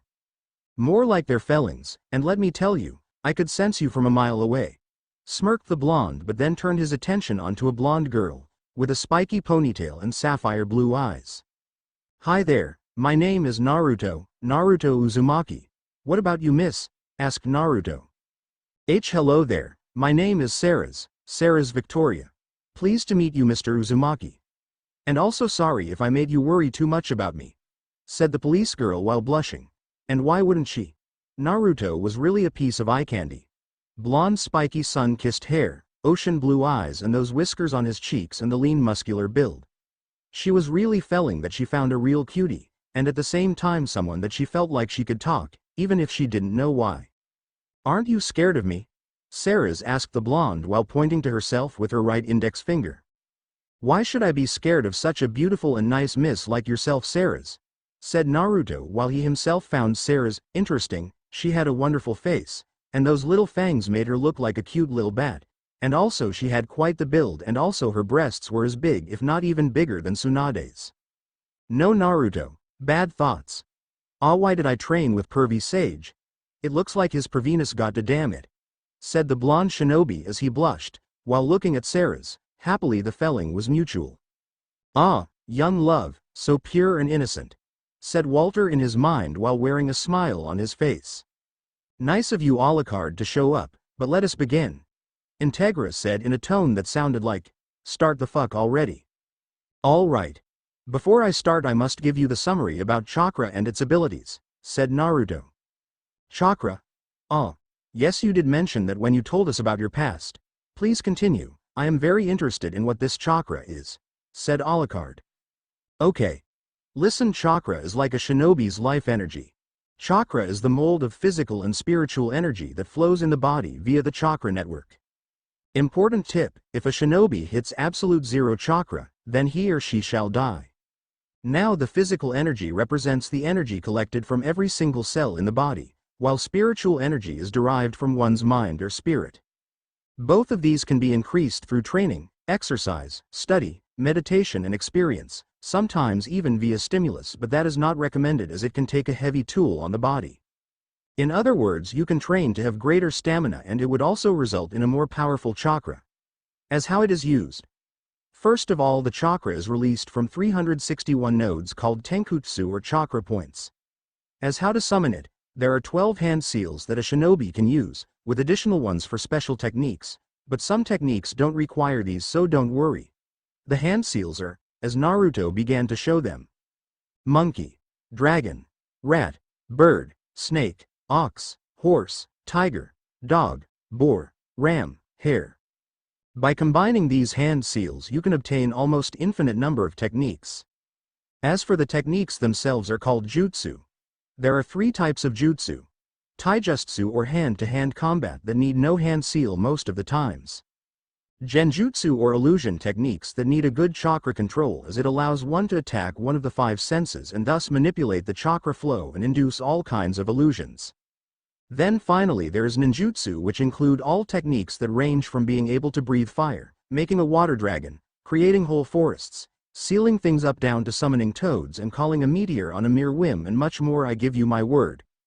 The part with the meteor was from a flashback of him fighting Madara, and boy did that man love himself some meteors. As for the jutsu, there are natural releases which are fire, lightning, earth, water and wind. each person being born with affinity for a certain release or maybe even 2 and in really rare cases 3 releases. But unfortunately, like in real life, there are bastards that are blessed with exclusive powers. Those are mainly organ-related or special releases. For organs, a solid example would be Kimimaro. That man had a Kekkei Genkei or bloodline limit that allowed him to manipulate the level of calcium and bones in his body. Then there are dojutsu or eye techniques. The main ones are Sharingan, Byakugan and Rinnegan. For releases we have, let's say, wood, magnet, steel, explosion, crystal and dust. Don't you go laughing, because despite the name, the dust release grants the user the ability to dismantle things down to atoms, since the name dust release. And so much many more releases. After an hour or so he gave them the all you need to know about Kekkei Genkei guide, and how there are also yin, yang and yin-yang releases and what they do. What a long and fascinating list of powers. Shinobi sure are a mystery, and to think that there are still undiscovered powers, said Alucard. Interesting, mumbled Walter. Now allow me to tell you that I do have some Kekkei Genkei myself. As Naruto said this, Alucard was having a big smile on his face, wondering what powers the young Naruto had at his fingertips. For organ-related I have the Sharingan, Rinnegan and Rinne Sharingan, he said as he showed them the eyes one after another, blinking in between, and this time Naruto had 3 Tomo on his Sharingan as he had upgraded to the Rinne version. The red Tomo Sharingan reminded all of a vampire. Then they were quite impressed by the look of the Rinnegan, and then the Rinne Sharingan that looked like a fusion of the 2 eye powers. But don't think that these eyes don't come with more than a pretty look. The Sharingan can evolve to Mangekyo Sharingan and gain a unique pattern, while the normal Mangekyo would eventually blind user over time from the usage. I have the eternal version, meaning that I won't feel pain or get blind from usage. The eternal one would be achieved normally by having implanted in place of the old eyes new ones from a brother, with Mangekyo most preferably, as the pattern of the Mangekyo that got transplanted would be included within the old pattern. One can, let's say, awaken 2 Mangekyos, but we shall find that out in the future. As for abilities, some Sharingan come with special powers depending on the user, but there are the normal Mangekyo like Amaterasu, which are black flames that can be summoned almost anywhere and can burn 7 days and 7 nights without stopping, unless the user wants to or the target of the flames is nothing but ashes. Then there is Tsukuyomi, which is a extremely powerful illusion. Let's say Tsukuyomi has the power to manipulate mass and time and or reality. If I wanted, I could just give you a glare and in 1 second make you experience 3 days or more of non-stop torture. Then the final power of the Sharingan is Susanoo, which is the embodiment of the user's will, so to say. You will see soon. Now Rinnegan. Boy, this is good. The Rinnegan allows the user power over the 6 paths that are. Human path. Allows the user to read minds or extract souls upon contact with the victim. Asura path. Allows the user to mechanize and augment their body. Diva path. Allows user to manipulate attractive and repulsive forces at his will. Example: gravity. Naraka path. Allows user to use special restoration techniques and special interrogation ones as well. Other path. Allows user to revive the dead. If he has 6 paths Senjutsu chakra, he doesn't die, but dies if it is used. Next to that there is the power to call upon chakra chains, even if I already have this power by being a Uzumaki, and for the last power of this path is also the power to create chakra receivers in the form of black needles. Preta path. Allows user to absorb attacks and transform them back into energy and absorb it, but can be also used as a chakra sponge. Well, as for Rinne Sharingan, it just has the same abilities as the other 2 but enhanced. As for special nature releases, I got the following: Yang, Yin, Yin-Yang, Wood, Lava, Magnet, Boil, and I don't use Dust release ever since it requires really good chakra control. Something that I have but not good enough at the moment. After hearing of the boys' generous repertoire of powers, all were left thunderstruck, while gasping except for Alucard. Integra, who was smoking, was left open-mouthed, making her cigar fall. And also, if someone could have read her mind, they could have heard a really loud jackpot. Integra was looking like she just won the lottery, only 100 times better. The boy was able to summon hellflames that could give Alucard a run for his money in terms of regeneration, was able to rip out souls and read minds, augment himself, control gravity, revive the dead and also absorb energy attacks. And there was also the thing with the ultimate illusion, the manipulated reality, and the Susanoo. Best part of all, he also told them that we was able to use the power of his friends, mainly transform into them and launch a small, tailed beast bomb. That made a nuclear warhead seem like a children's toy. And also the special releases. Oh boy, she struck gold. Big time. Also Alucard was looking like a child on Christmas, with an animal-like large smile on his face and red eyes that if you looked into them you could see images of slaughter and excitement. Thankfully Naruto saw this and said, "Don't get your hopes up too much. Almost everything that I said about my powers I can't perform yet. The powers of the 6 paths and the power of Rinne Sharingan are still out of my reach at the moment. So have a bit of patience, okay?" said Naruto, calming down the No-Life King. "Your powers are incredible, but too bad that you still can't control them well. No matter, I can't wait for the day when I shall be able to see the full extent of your power in action," said the vampire while clenching his fist toward Naruto. All nice and well, but our Sarah's was at loss for words. What she heard seemed unreal. That boy was a living god, well, demigod, he was still mortal, right? "This is most unexpected," ended. "Naruto, you may be the most powerful thing next to Alucard," said Integra after regaining her composure. She was still dumbfounded by his resume. And Walter? Well, let's just say that he was almost thinking that he was hearing things. "Well, now that I explained all that, time for some action," said the blonde shinobi. "Wait a bit, kid, let it just sink in. You may give them a bit too much of a show, and next thing we know that lunatic of a vampire jumps at us for killing Integra by heart attack," deadpanned the fox. "You really love this, don't you?" asked Kakuyo. "Hell, bet I do.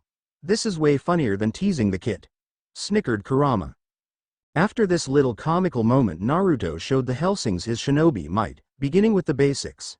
He showed them wall walking, water walking, transformation and substitution. Then on with the more flashy stuff.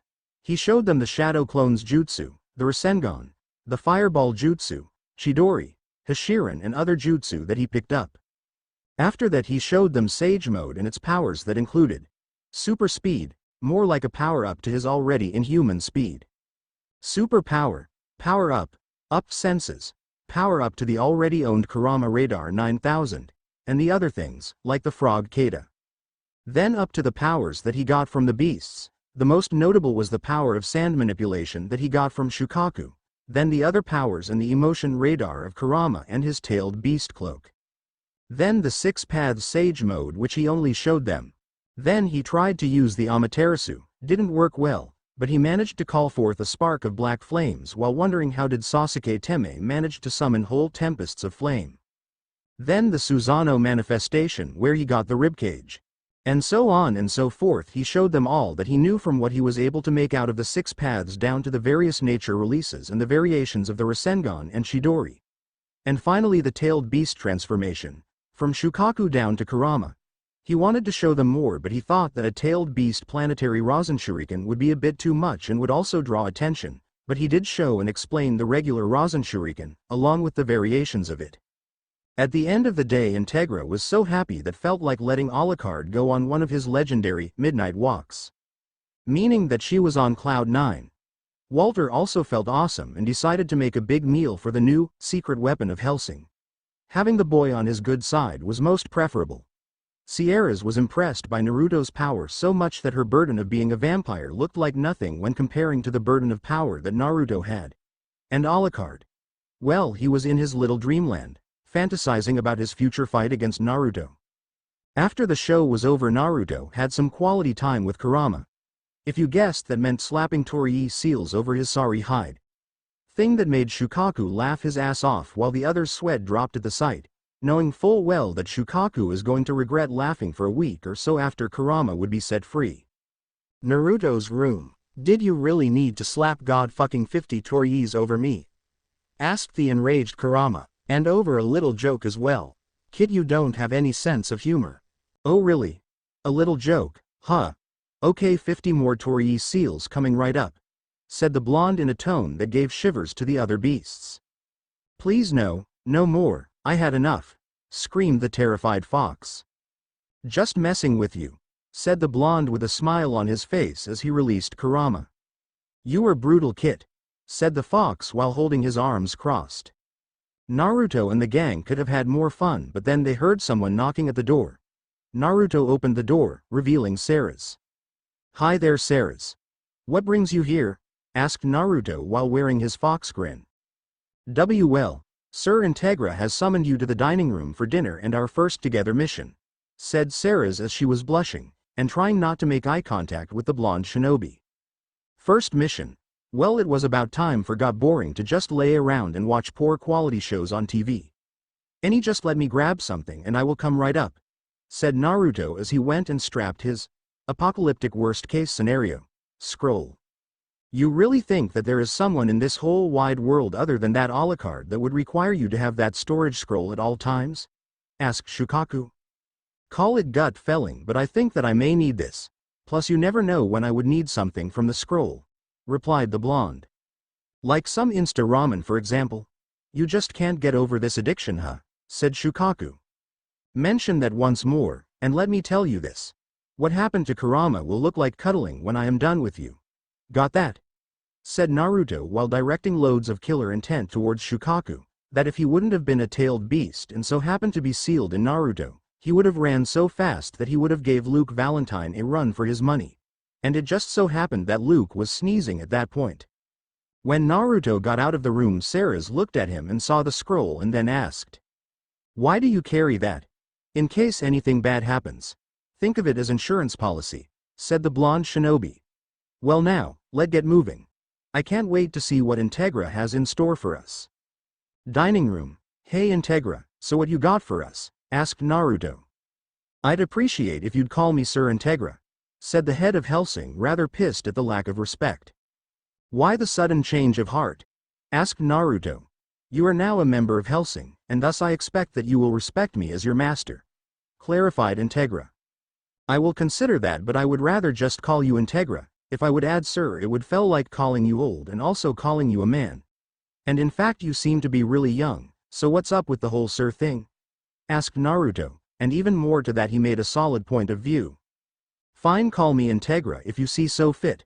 Now cutting to the chase, let me brief you about the mission at hand." "Should we not wait for Alucard to get out of that wall first?" said Naruto. Well, you found me again, impressive," said Alucard.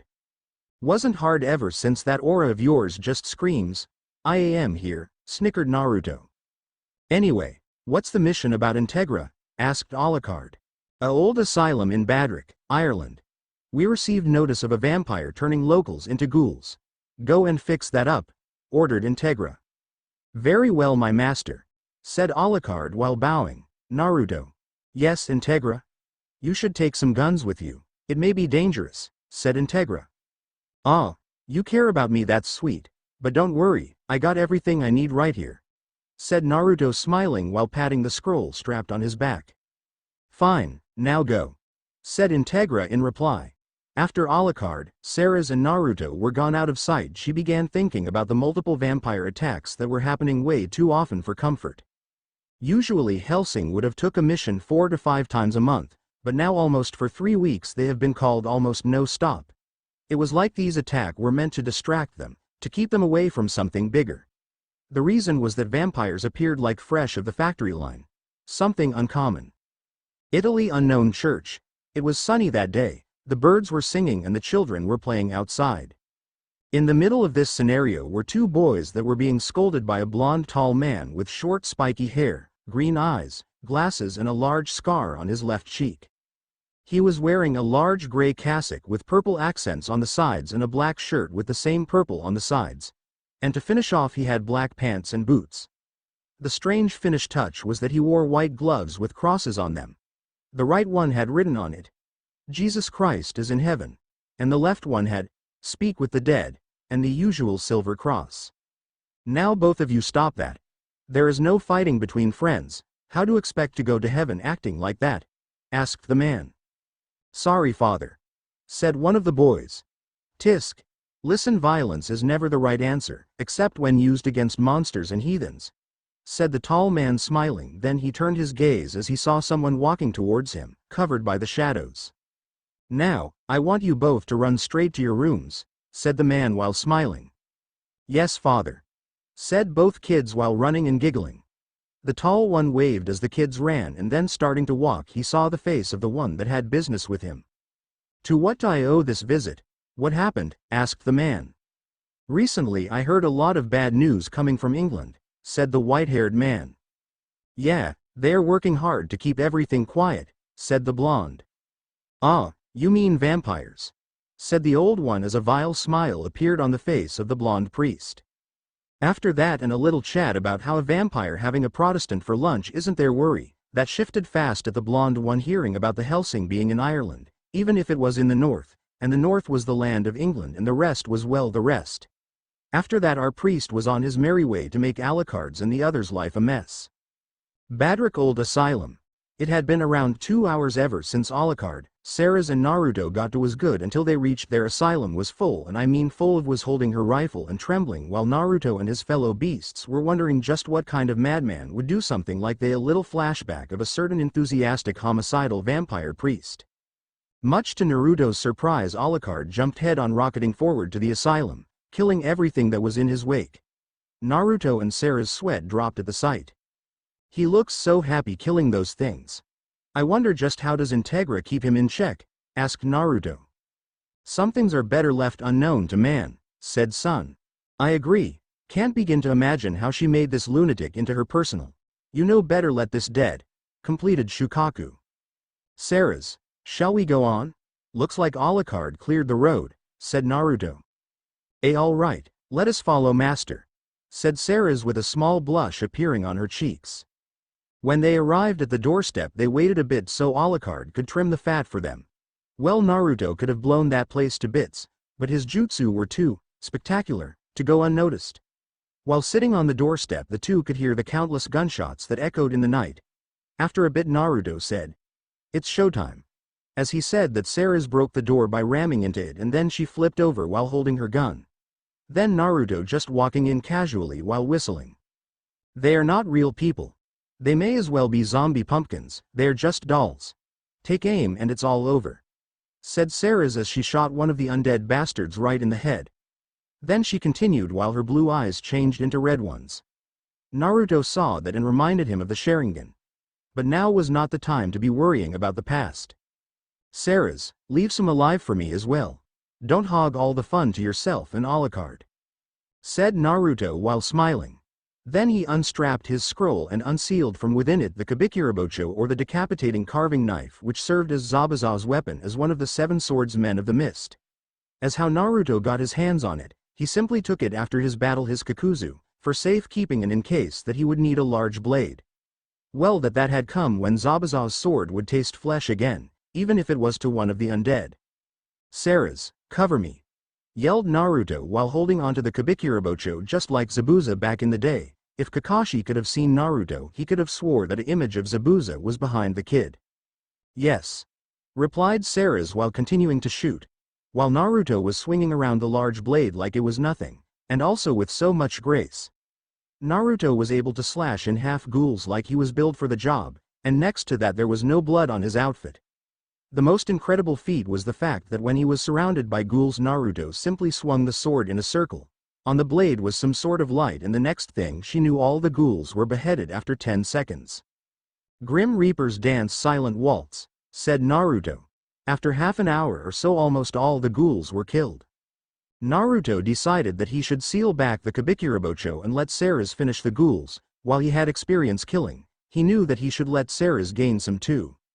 Then as Sarah's was shooting time was slowing down and she began to make kill after kill while remembering what her master told her and Naruto before arriving. "Police girl, Naruto, when you are trying to kill a ghoul make sure that you get either the head or the heart. Just remember that these people did not become undead ghouls by schwas. There is no way to cure them once they have been changed. It's for their sake to put them to rest as soon as possible." As the flashback ended Naruto saw Alucard behind Sarah's, who at that moment was out of bullets. As she reloaded Naruto saw her face. Her eyes red full of madness and bloodlust. "Is this?" asked the blonde. "The same girl you knew?" "Well, yes and no, she just underwent a change of heart because of the vampiric side of her." "Don't worry kid, she is still all yours," snickered Kurama. "One word for you Kurama, Torii," as he said that the fox gulped. Then as Ceres was ready to drink the blood of the last ghoul that she killed, she found herself stabbed, and the next thing she knew was that she hit the floor. "Seras, no," yelled Naruto. "Blessed blades," said Alucard as he saw golden runes over the knives that impaled Ceres. Then golden pages strapped themselves with nails over the walls. Barrier. When Alucard said that, he and Naruto turned their gaze towards the back of the hall where they had entered. They heard steps, and along with the steps there was another eerie sound. The sound of dripping blood that could not be forgotten by anyone that lay foot on the field of battle. Then as the moonlight began to shine on the mystery man, they saw the one who had impaled Ceres. Then the man began to chant the following. "We are the servants of God and the messengers of his justice. We are the instruments of his divine wrath on earth. We are called upon to cleanse his kingdom, bringing ash from the flesh of thy enemies. Praised be our Lord," said the man. Meanwhile at the Hellsing Manor. "Sir, we have received a report from our Vatican intelligence officer," said one of the men. The other said, "Our fear is confirmed. The Vatican's Special Operation Iscariot organization is on the move." Iscariot, the Vatican's Special Operations Unit, the most powerful agents the Vatican commands. Professional exorcists, assassins trained to deal with heathens and heretics. They work under Section 13, a black operations unit. "How large of a force did they send?" asked Integra, curious at what those religious bastards wanted. The Hellsing agent spoke. Just one agent was deployed, the paladin, Father Alexander Anderson. "Did you say Alexander Anderson?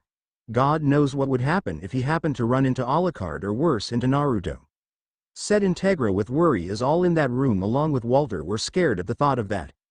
Then Integra rose and said, "Leave for Badrick now. Fetch my gun, my sword, and prepare 2 bodyguards." "Yes, sir," said the agent as he bowed before running so he could do all that Integra commanded. "Walter, I want you to keep working on the Vatican," said Integra.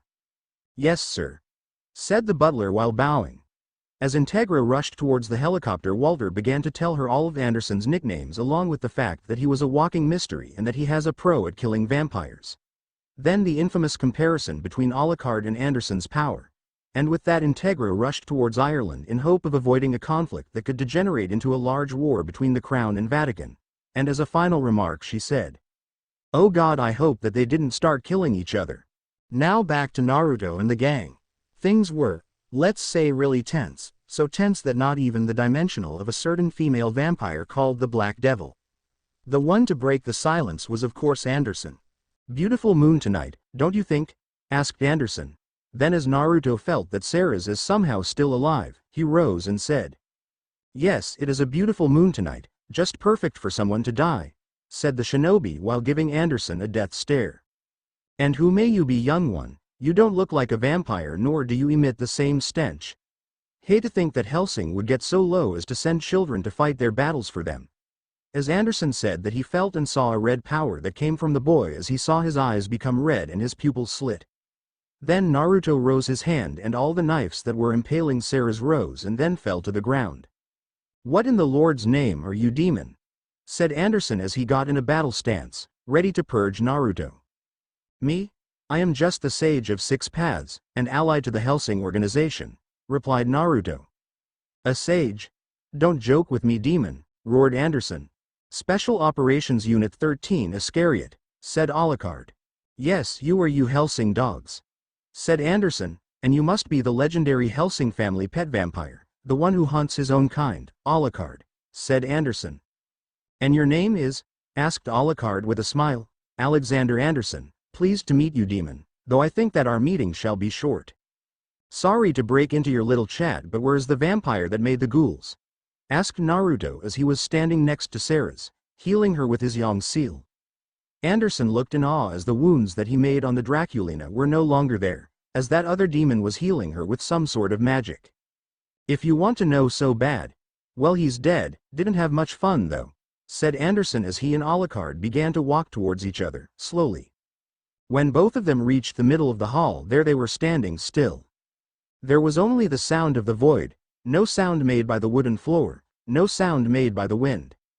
Just the calm before the storm. Then if you would have blinked you would have missed as the two combatants pulled out the weapon that they held dear, Anderson with his holy blades and Alucard with his pistol. In a flash, Anderson's blades clashed against Alucard's gun, leaving sparks upon contact, but success was his ally as he stabbed Alucard in the shoulder as his blood gushed out, making Sarah's worry for her dear master. But Naruto wasn't worried in the slightest. He knew Alucard would pull it. Then, as he thought that, Alucard crossed his hands and let out a bullet to build a short-term relation with Anderson's skull. Then, as the priest hit the floor, Alucard simply took out the blades out of himself and said, "You attacked a vampire head-on, in the middle of the night. You didn't even try to catch me by surprise. You were a brave man, father, but you were also a fool," said the vampire. "Wonderful master," said Sarah's with a bit of pain in her voice as she still could feel the cold steel that was in her body. "Alucard, behind you, moron!" yelled Naruto. The corpse of Anderson rose to stab Alucard once more. Even if the vampire kept shooting, it didn't matter. The priest was back and it didn't look like he wanted to go back to the other realm. Then Anderson threw Alucard into a wall and pinned him down with his knives so fast that he shattered the glass of the windows. Then, as Alucard's bullets came out of him, the vampire said, "A regenerator, correct. A living weapon made by the human race with God's blessings, in order to take down vile creature like you." "Amen," shouted Anderson as he cut off Alucard's head. Then he began to laugh at the poor, legendary pet vampire. "Master," shouted Sarah's as she began to cry. "Don't worry, Sarah's, I am here," he said as he patted her head. "I am going to give him hell," he said with a serene smile. "And how are you going to do that, sage?" asked Anderson in a mocking way. "Simple," said Naruto as he suddenly appeared behind Anderson. "I am going to beat the living shit out of you," he said as his punch introduced itself to Anderson's intestines, making him gasp for air. How did you?" he asked as blood began to appear from his mouth's rear. "Fuck you, that's how," said Naruto as he had a sly smile on his face. He once again disappeared. Then out of the shadows they could hear the following. He, coming straight from Kakashi-sensei's teachings, one of the most deadly techniques. He paused only to appear away from Anderson. Then he began to run with anime white eyes as he formed a hand sign. Then he said, "Leaf secret finger jutsu. 1,000 years of death," yelled Naruto as he appeared behind Anderson and with a little bit of chakra enhancement thrusted his fingers up Anderson's ass, propelling him with a loud bang through the roof while crying anime tears. Sarah's was shocked at the finger jutsu as she expected him to one-shot kill him, not shove his fingers up his bottom. Nevertheless, she was shocked. "Ha ha ha ha. Oh boy, I missed having a sucker to use that one on," said Naruto as he laughed with gusto. But as all things have an end, Anderson returned, and royally pissed off as well. "Why you? I am going you skin you alive," said Anderson as he emanated a great deal of bloodlust, more than in his fight with Alucard. The vampire at least had the decency to bloody shoot him, not humiliate him. Anderson knew that if word got out about this, it would be the end of the paladin. Then as Anderson tried to rush and kill the last vampire, his knives got blown away by none other than Integra. "That girl belongs to me. What's your business here, Paladin Father Alexander Anderson?" asked Integra. "Sir Integra Wingets Fairbrook, do I owe the honors for your personal appearance?" asked Anderson. "Enough, Father Anderson. This is a violation of our agreement. The situation here is under our control. Withdraw immediately. Neither the Hellsing organization nor the Iscariot can afford this sort of battle. I don't care who you think you are. This act of aggression ends now," solemnly said Integra. "Withdraw, is that an order?" said Anderson as a blade appeared out of his sleeves. "You expect the Iscariot organization, God's own chosen instruments of judgment, to just withdraw on your order? Did you really expect to see me running and screaming from a filthy Protestant whore?" roared Anderson as he rushed towards Integra and her bodyguards with the intention to slash them open. But unfortunately for him, he forgot about a certain hyperactive knucklehead ninja that jumped to save his boss. In an instant he appeared before Anderson, impaling him with the Chidori sharp spear. "Hey there, buddy. How are you doing?" rhetorically asked Naruto. The only thing that could be heard was Anderson mumbling something with lots of rage in the tone. "Just what is this demon? He makes short work of me, and now here I am pierced by his magical sword." Anderson, though to himself, "Had enough, Father Anderson?" asked Integra. "Yes, I did. As for that pet vampire you love to parade around, well, he is dead. You just missed his decapitation," said Anderson, triumphant at his achievement. While taking a poof out of a cigar, Integra began to smirk. Then as she removed the cigar and let the smoke out she said, "You cut his head off? Is that all?" asked Integra. "What?" asked the thunderstruck priest. "Get away from Naruto," said Ceres with much venom in her voice.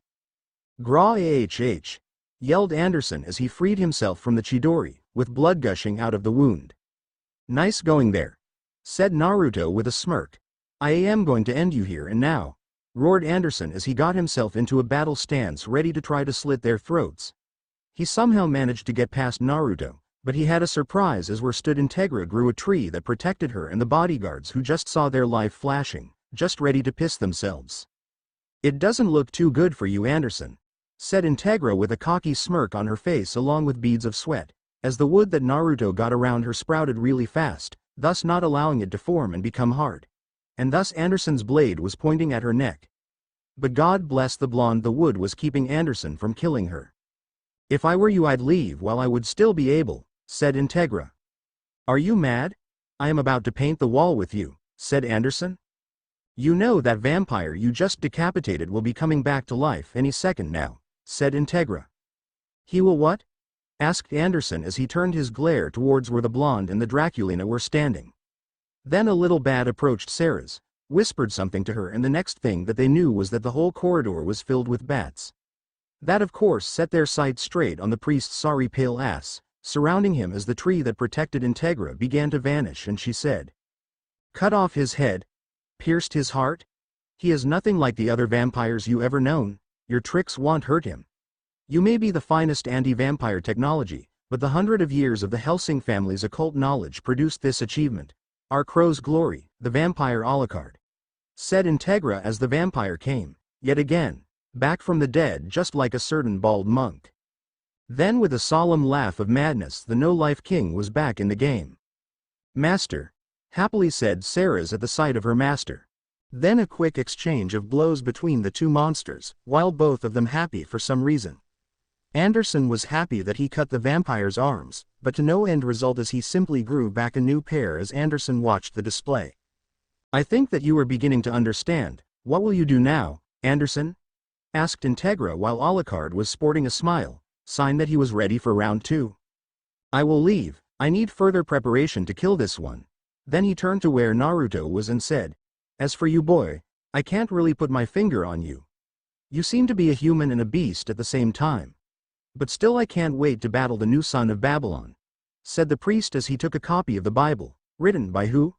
Don't ask me, slapping his hand against it, making golden pages fly until he was no more. "Huh, and here I was hoping for more fun," said Alucard. We made it," said Ceres as she jumped, knowing that they were safe, for the time being. "Yes, all nice and well but," began Naruto. "Ceres, you almost got killed. If it weren't for me or Alucard, you would be dead. You know," Integra was saying before being cut off by the blonde. "You too, Integra, you were in the hands of Anderson, and he didn't seem like he was going to stop if Alucard or me didn't show up. Also the men behind you were almost killed by your weakness. You may be our master, our leader, but that doesn't give you the right to be weak both in the mind and body. Anyway, we shall talk more when he get back home. So who is ready for some ramen?" asked the shinobi with a smirk. "You really gave them a speech kit," said Kurama. "But a wise one as well. The boy has grown, Kurama," said Sun. "Guess it is time for us to leave. Alucard, Ceres, let's go," said Integra as she took a poof of smoke. But there in the distance, watching from a safe point was a tall man, clad in black robes with clouds of crimson, and on his face was a mask full of white, each side having a black line pattern. And so he stood in the air, observing the group as they made their exit, and then with a light chuckle he said, "This is going to be fun, Uzumaki and Hellsing. Shall we see each other in the fields of Long?" he said as his image disappeared from the landscape, and at the same time giving Naruto and his tailed beasts a cold shiver, one that seemed familiar, like they knew it all too well. "I have a bad feeling about this," he whispered. "Me too, kid, and a really bad one as well," said Kurama. Hellsing Manor. After returning from the village of Badrick, Naruto had a small talk with the team. First scolding Alucard on the fact that he didn't show up to stop the priest and that he almost caused the death of Ceres. "You moron. What were you thinking, Alucard? God forbid I wasn't there when Anderson impaled Ceres. Tell me? Asked Naruto with worry in his voice. The police girl can handle herself. She is now a vampire, she can take care of herself. Nonchalantly replied Alucard, who didn't find the shinobi's point. Ceres was a vampire, she could very well put up a fight before he made his appearance. Alucard is right, Naruto. Ceres needs to learn to fend off for herself, said Integra in a cold manner. And in the process get killed? Are you the one to talk? Integra, I respect you a lot actually, but as the head of this organization you be able yourself to fend off, or should I remind you that I saved your ass back in that asylum? Gee, I wonder what would have happened if I didn't sprout that tree to protect you, said the blonde in a serious tone. What do you mean by that? Are you questioning my resolve? Roared Integra. Not your resolve, Integra, but your actual power. Tell me, what can you do without me, Walter, Alucard, Ceres, or the Hellsing troops? Let's say that you were cornered, with an empty gun and no ally or sword. What would you do? Asked Naruto. I would fight them, and get killed. And some other things as well? Said Naruto while making the word things sound a bit louder. So I thought, not to worry, things are going to change, and fast, said Naruto with a smirk on his face that could mean one thing: they were in for it. Wait, you don't mean that you? Asked Walter. Yes, from now on I will train you. And let me tell you, hell, it's a nice place this time of the year, compared to my training, said the shinobi with a large fox-like smile. This made everyone except Alucard to pale and gulp at the statement. Well, Alucard was pretty jumpy to say the least as he heard about the training. The no-life king barely trained in his life, all his experience in battle being acquired during his teens, while he was still a human. But anyway, he was excited at the thought that we may become stronger, even if he could take down armies if Integra let him. As for Walter and Integra, well, the butler was thinking that he was too old for this, while Integra was happily cursing in her mind the fact that Naruto had point and that she was, for a woman with her kind of job, pretty weak. And in final, Ceres, the Draculina, didn't know what to expect, but being trained by a demigod and immortal vampire master, well, this all summed up to her that she was going to fall off the boat known as SS Humanity. But on the other hand, Naruto was one of the most skilled men she knew, and having him as a teacher, in place of her master that instead of teaching her like actual mentor just tells her to drink blood, and as much as possible. It is true that Alucard, her master, taught her how to shoot like a vampire. Anyway, Naruto was the one she had high hopes of being a good teacher. Hellsing's training grounds. Alright, now listen here everyone. I will be, from now on, your teacher or sensei. You all agreed to listen to me when it comes down to training, but remember I am also your friend, said Naruto as he became a teacher, and in a way have his own team, the Konohamaru Corps being sort of a side project than an actual team. Can you stop beating around the bush? I know I agreed with this, but I still have duties to perform, said an infuriated Integra. Now Integra. Remember that when you took on my training we discussed that we shall have none of this, said Naruto with a smile. Flashback. I am happy that you want to improve yourself, Integra. You made the right choice, said Naruto, quite happy that his boss decided to become stronger. I am too, said Integra as she was ready to take a smoke, but then. And don't you even think that you could use the fact that by being the head of Hellsing you will be able to slide off training just to smoke, said the blonde shinobi with a smirk. Crap, how did he figure it? Thought Integra to herself as she was surprised that Naruto found out that she intended to get out sometimes out and get a smoke. I wonder about that. Well, it's a secret, said the shinobi with a wink. Flashback end. Yeah, you did, said a disappointed Integra as she bowed her head. I am really puzzled on how you shall teach us. May I ask how are you going to do so? Asked Walter. This caught the attention of Alucard, who also wondered how he was going to teach them. Well, back in the elemental nations everyone had chakra, so the matter of actually giving someone chakra wasn't even debated. But luckily for you there is a little jutsu that I made in order to give you a chakra network and the actual stuff. Well, you shall feel a bit, no make that a lot of pain from this. But worry not, I have a technique that will knock you cold so you wouldn't feel the atrocious pain, said Naruto. At this Walter, Integra and Ceres face faulted, and of course our hero could barely keep himself from laughing. Is it going to really hurt that bad? Asked Ceres. You have no idea, said Naruto with a sinister smile. Well, now, we should get on with it, said Alucard. Okay. But first I will knock you out, said Naruto as he made some hand seals and put everyone to sleep. You sure this is going to work? Asked Shukaku. Shukaku, do you doubt my ability? Asked Naruto. Strange, such a remark coming from the kid who couldn't walk on water without first taking a dip, said Kurama while he was snickering. After a little debate on his abilities, Naruto calmed down, entering Six Paths Sage mode as he was standing on the grass with his legs crossed. He took a breath as he slowly placed his hands together like he was praying. Then he bit his right thumb and pressed it against the ground, as the blood came out and began to make circles of runes around him and his friends.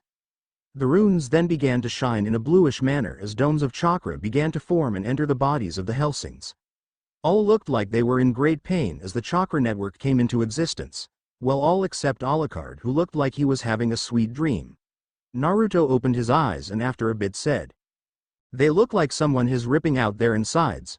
Only that Alucard looks like he's enjoying all this," said Naruto with a bit of concern about his vampire friend's sanity. "That guy wasn't sane to begin with," said Kurama. "Guess you were right on that matter," replied Naruto. After like 5 to 10 minutes he was done with everyone. He successfully gave chakra, and he also made sure that he wouldn't influence too much the nature of their chakra. Then after like another 5 minutes they began to wake up, the first being Alucard of course, then followed by Walter, Integra and Ceres. "Ah, my head is killing me. It feels like when I do too much paperwork, but 10 times worse," complained Integra.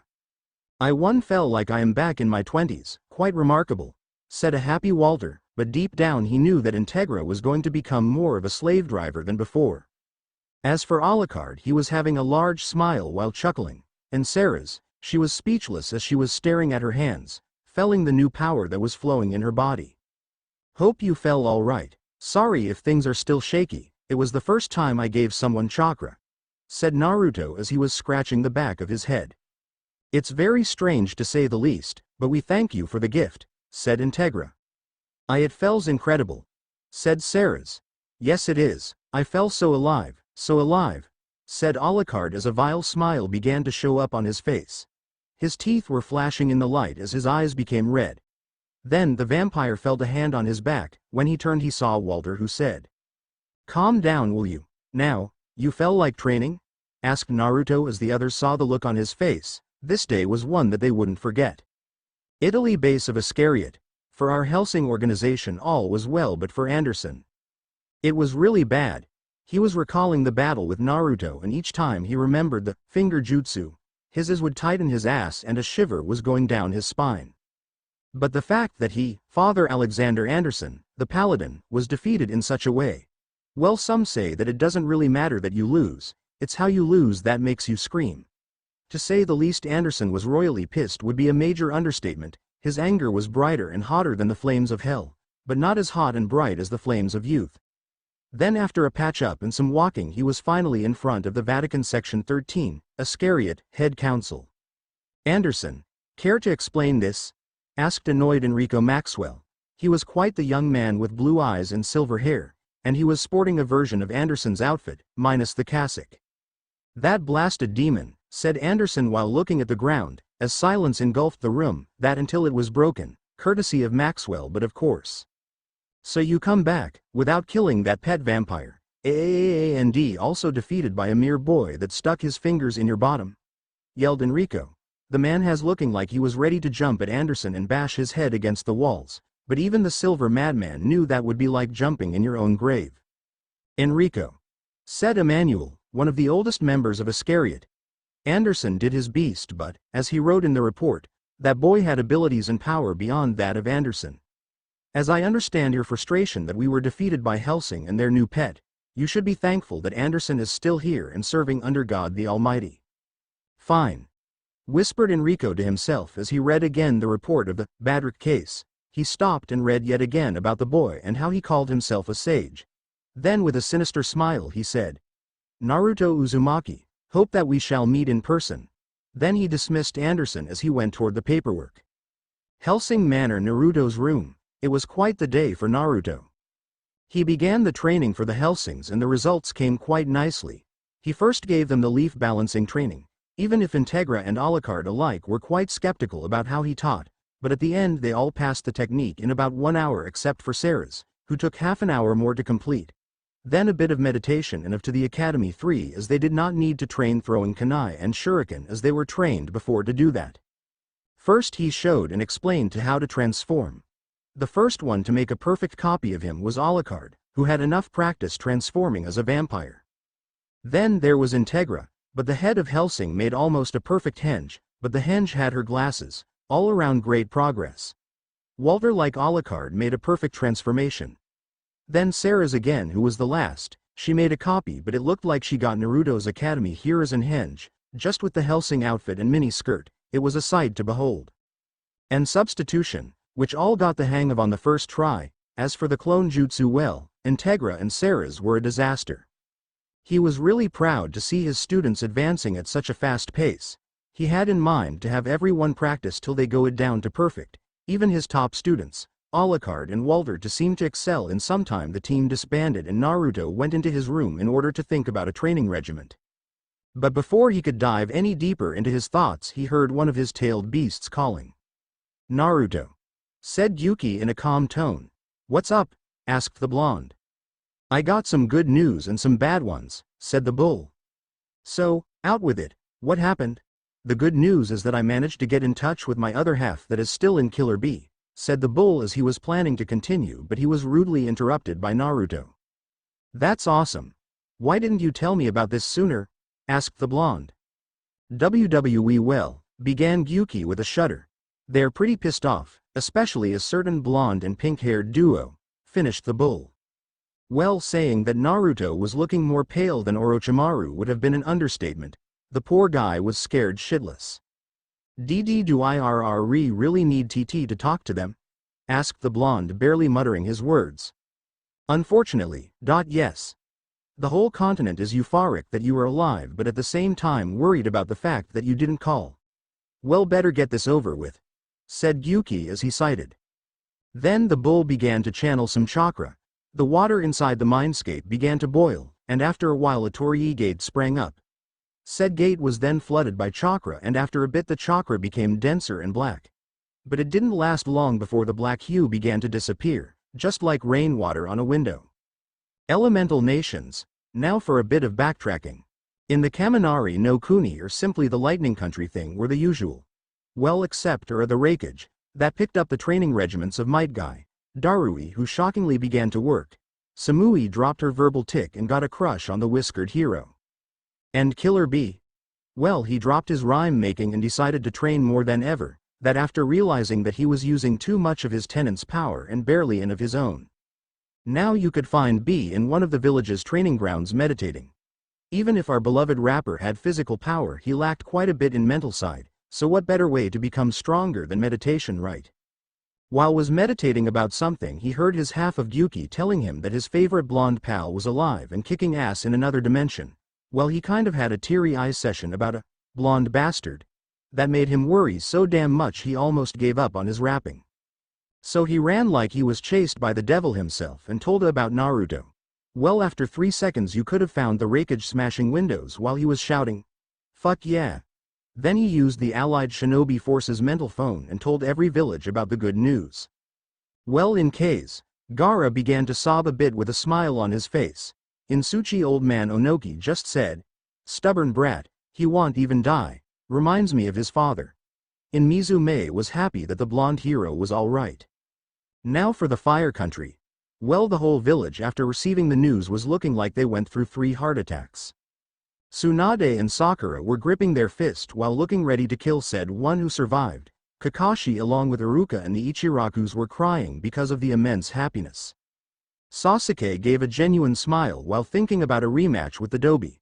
And the Konoha 9 were downright dancing. Lee was ready to challenge his eternal rival. And Hinata was holding her hands against her chest. She was so happy that her crush was alive and well. As for the Konohamaru Corps, you can imagine. After a few other reactions all the continent threw one massive party, with a 100% chance of everyone that was allowed to drink to be found the next day hammered like he was never before. After 2 days of sobering up each village sent towards the hidden cloud a delegation of everyone that knew Naruto in order to use B to communicate with Naruto. Mindscape of Naruto. After the hue cleared, Naruto could see all his friends. Sakura, Sasuke, Gaara, B, Kakashi, Tsunade, the Ino Shikacho combo, Lee along with Tenten and Bushy Brow Sensei, Kiba, Shino, Hinata, the Ichirakus and the Konohamaru Corps. As soon as the blonde saw them, he began to cry and slowly say, "Everyone, thank you." Then he sprinted towards his friends, but before he could say anything his face met with the fists of Sakura and Tsunade that smacked him right into the floor of his mindscape. Funny how his own mindscape would receive damage considering that it was Naruto's mind and in a way indestructible. "You idiot, you had us worried sick. You could have summoned a toad and tell us that you were alive," screamed the female medics in unison while having anime rage eyes along with some veins that looked ready to burst. "Ops, sorry, never actually thought about it, I must admit. Kind of got caught in the moment, you know?" said the whiskered man as he pulled himself up and stared to scratch the back of his head with a goofy grin plastered on his face. But unfortunately for him, he got another round of knuckle sandwich. "Ah, you never change, do you?" asked Sakura. "Sakura, you know me, I never change unless it's a change in how I train," said the blonde while having his arms crossed over his chest triumphantly. "You will always be Adobe," said a certain raven-haired man. "Don't you lecture me, Teme." Naruto shot back at the one and only Sasuke Uchiha. "Gotta agree with Duckass, you really are an idiot," said Kiba, as Sasuke just scoffed at the said nickname. "Kiba, that is not nice to say towards one of the people who saved this world, you included," said Shino in his usual emotion-less tone. "Shush Shino, I is rewrite Kiba. Naruto really did save you us all," said Hinata, who was hiding behind Kurenai. "Hinata is right, dog breath, show some respect," said Naruto with a smug look. "Why you?" said Kiba as he was ready to jump at our hero but was stopped by a mass of sand that caught him dead in his track. "Just try and finish what you started, and you will deeply regret it," said Gaara while sending chills down everybody's spine. "Nice seeing you too, Gaara," replied Naruto to his ex-Jinchuriki pal. "I am glad that you are healthy and well, my friend," said Gaara. But before his friend could continue, he was cut short by Killer B, who shouted, "Hey, I am here, you know." "Oh, be sorry there, buddy, didn't see ya there," replied the blonde towards his friend and teacher. "You still are with your head in the clouds, hey, but still I am so happy that you alive, bro," said B as he wiped his tears in a comical fashion which led to many to sweat drop at the grown month's addicts, but, as a chain reaction was bound to happen, Konohamaru jumped up from the crowd and bolted towards his boss. "BB boss, I have missed you so much, sniff, it has been so sniff boring without you, sniff, please come back boss," said Konohamaru with eyes full of tears. As he finished his sentence, he felt the boss's hand ruffling his hair while smiling. "Sorry if I made you sad, Konohamaru. I will come back after I help the people here. They are against some fearsome and scary monsters that kill without a second thought. After I am done I will come back, believe it," he said as he stroked a good guy pose all a guy. "That's my eternal rival, I sense that your flames of youth burn brighter than ever," said Lee while pumping up his fist. "Wait a damn second here," said Tsunade while making a gesture that looked like she was separating two boxers. "You care to explain the situation, Naruto?" asked Tsunade in a sickly sweet tone while having a smile. "That could mean only one thing for you, blonde hero, he was in trouble." "Just what did get yourself into this time, kid?" asked Onoki with a frown. "Yes, do tell, Dobi," followed in Sasuke, and thus made everyone present in the mindscape curious. They wondered if Naruto was alive, then why didn't he try to make contact? "Well," said Naruto as he began to tell everyone how he ended up in the current dimension. How he met with Alucard, the raid on the Hellsing HQ, and how he actually got a job similar to that of a shinobi but more in the lines of what an Anbu would do, and how he got to meet Father Anderson, and how he mopped the floor with said poor bastard with the secret jutsu of Konoha, which made a lot of the people present to laugh their ass off, and how finally he decided to train the Hellsings in the way of the shinobi. At the end, though, all present were left a bit thunderstruck after hearing the resume of all that happened, especially the part about vampires being a thing and just how many damned powers the kid got. "So let me get this straight. You met an actual vampire and thought it would be a great idea to tail him," said Tsunade while rubbing her temples in order to somewhat avoid the incoming migraine. "Yep," followed him towards his base and raided it. "Yep, Got hired to a secret organization that deals with all that is supernatural and in the process sometimes kills something. Yep. And fought an actual religious authority in this world, and after that decided to give chakra to your partner's an employee. That's me all right, said Naruto. Aw man, I really need a drink, said Tsunade in the end. This seems so troublesome, said the eternally lazy Shikamaru Nara. I agree with the kid, this seems to be too much trouble. Can't you just say, I quit? And besides, they seem to have held up nicely until you came, so why worry so much? Asked Onoki. Gramps, you know that I don't go back on my word, was the simply reply that the old Tsuchikage got. Ah, be damned, this younger generation, why did they have to get mixed into so many complicated affairs? That's why he liked to watch what cards were played and then make his move. That was Onoki's style, and it was also what was in fact one of the best ways to ward off problems, but what can you do? When you are young you tend to make rash decisions and then pay for them. That the way to go, Naruto. I am so happy that you are Lee's eternal rival, said Might Guy while giving his nice guy pose from within a well chair. Easy there, guy. No need to blow everyone's ears, you know, said Kakashi Hatake. Hi there, Kakashi-sensei, sup? Asked Naruto. Well, not much, I am all right.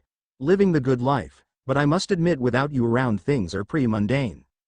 Well, I am happy to hear that you are managing to live without me, haha, but don't worry, I will come back.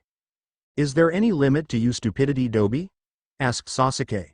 If there is any to your smug, that is, said Naruto with a sly look in his eyes, and from here on out you can imagine just how they went back and forth insulting each other.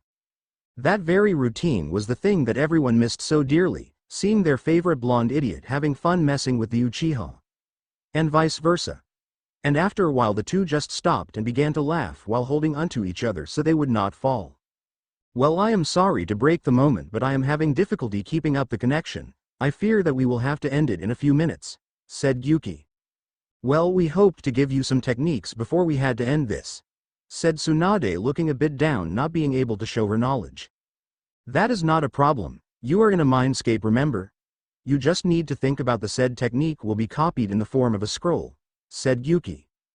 How come you never told me this? Asked Naruto. You never asked, replied the bull, making our hero face fault. Well, let's get this over with, said Kakashi as a silver-ish scroll appeared in his hand. I hope you enjoy, said Meitarumi as a magma-red scroll manifested itself. Better use it well, Gaki, said Tsunade as a pale blonde scroll found its way in her hand. Use this in order to make your flames of youth burn brighter than ever, said Guy and Lee, both with scrolls in the shade of green of their spandex. Just take it, said Shikamaru. Be careful, said Sasuke as he handed the blonde a pitch-black scroll. But before the conversation could end they heard a chilling giggle. Kukakuku, it is so nice to see you, Naruto, said everyone's beloved snake Sanin, Orochimaru. Well, nice seeing you round, Orochimaru. How's Kabuto doing? He went on what he called a journey of self-rediscovery. He couldn't be here today, but he left me with all of his work, Kukakuku. I hope that you will find my work fascinating, especially with all the interesting subjects around, said Orochimaru as he tossed up a silk-white scroll. Well, thanks, I guess, said Naruto. I don't want to know what is inside his scroll, but who knows? Maybe the demented snake's work may save my ass someday, taught our hero with a shudder. Well, I guess it's time we hit the road. Just try and don't get yourself killed, Dobi, said Sasuke. Take care, everyone, he said with a wave as his friends began to disappear from his mindscape, everyone with a sad smile on their face. After a minute everyone was gone. After playing a bit with each scroll, our hero decided it was time to get some sleep and maybe teach his team a thing or two. Hellsing Manor morning. It was a wonderful night for Naruto, as someone would guess he dreamed about being the Hokage and how awesome it was. We woke up, yawned, stretched himself, and changed from his black pajamas with cute bat imprints to his work outfit. Then he went straight towards the dining room. Then there was the heavenly breakfast made by Walter, but something was missing. Hey Walter, did you see Integra? Oh, Miss Hellsing, you ask? She stayed up late so she could perfect the jutsu you gave her, said the old butler. She shouldn't push herself too much, she could get killed, but I do admire that she is giving her all to learn and become stronger. Well, ever since she was little she was a perfectionist, and now that something like your teachings have been thrown at her she will work until it's flawless. But don't worry, she will wake up sooner or later. But enough about that, enjoy your meal," said Walter as he was making exit, but before he caught in his hand what seemed to be a pill. "May I ask what is this?" asked Walter. "It's a soldier pill. Think of it like an instant energy drink but with more energy and no bad side effects. Well, that if you don't abuse them. Give it to Integra, she will be up in no time," replied Naruto as he was munching his steak. "Quite the handy drug, I see," said Walter as he pocketed the pill and made his exit. And after that you can imagine how Naruto basically inhaled his food. Well, while he didn't do that anymore after a long talk with Integra about table manners, well, he didn't do it in public anymore, that is. No one could tell him how he should eat his food while he was alone. Hellsing training grounds. "Well, hi there, Integra, feeling better?" asked Naruto. "Actually yes, I felt amazing, it's like I slept the whole night." "I am happy to hear that, my master," said Alucard as he along with Ceres came to train. "Well, thank you, Alucard," said Integra. "Now everyone, I want to see those jutsu," said Naruto. And as he said that, everyone made the respective hand seals and 2 clones per person appeared. After that the ram hand seal and everyone became a carbon copy of Naruto, and in the process they dispelled the so-called clones. And then our blonde sensei threw a rock at each and he saw as in a puff of smoke hey were replaced with a log. "Nice work everyone, especially you two," he said as he pointed at Ceres and Integra. "Thanks," said Ceres as she was heavily blushing with her little canines showing up. Someone would hardly believe that such a sweet girl would be a supposed monster. "Now I will teach each of you some new techniques. And the first one to learn something new is Alucard," said Naruto as Alucard smiled as his thoughts ran wild about the new toy that will be in his arsenal. "Why does Master get to learn a new technique first?" asked Ceres. "Because Ceres, the technique that I am going to teach him is, you could say, custom made for him," finished Naruto. "How so? Do tell," replied Alucard. "Well, I know that you fight using guns, but you will be bound to run out of ammo sooner or later, or your guns could get destroyed. The technique that I am going to teach you was made by the second Mizukage," said Naruto as he conjured a ball of water, took aim, and then the droplet flew faster than a bullet into a target, and as proof of its passing it left a shotgun-sized hole into the target, and that from about 100 meters. The blonde teacher turned around to see faces full of awe and an Alucard that looked like a kid on Xmas that got his favorite toy. Needless to say, he says silently thanking May for the jutsu scroll that she gave to him. "Now, that's what I call worthwhile," said Alucard with a demented grin. "Sweet, isn't it? But I will teach you how to use that jutsu with fire and not water." Well, as he said that, Alucard looked even more giddy. "Now focus your chakra into your fingertips and imagine and feel the heat of a fire." Then Alucard formed a gun with his index finger, closed his eyes and channeled into it his chakra. He imagined a fire. A raging fire that burned hotter than hell atop of his finger. And shortly after a little ball of flame appeared. He tried to shoot, but after a few meters the projectile made of flames disappeared as fast as it was formed. "Don't get mad, it will take some practice in order to make it work. After all, it is a high-rank fire manipulation jutsu. But hey, take this," said Naruto as he tossed a scroll to Alucard. "That scroll there has some really handy fire jutsu along with one of my friend's favorites. Look on that, and after I will give you some more work." As the blonde finished, Alucard bowed and made his exit as he turned into mist and left. Then he tossed another scroll to Integra and said that there has some chakra manipulation exercises and a power technique that I think you may know from my story. Now get going. "Why don't you yourself teach us?" asked Ceres. "You also need to teach yourself. If is there something that you do not understand, feel free to ask." "And also," began Ceres, but she was cut by Naruto. "And yes, I will teach you something nice as well, don't worry," he said with a smile. "Thank you," said Ceres. "Walter, at the moment I don't have anything in mind for you, so you are free, but do practice your control," said the blonde. "Thank you," said Walter as he left. "Now then, Ceres, let us begin," said Naruto as he began to train with Ceres. The end. I hope you enjoyed this episode. Remember to subscribe and like this video. See you in the next part.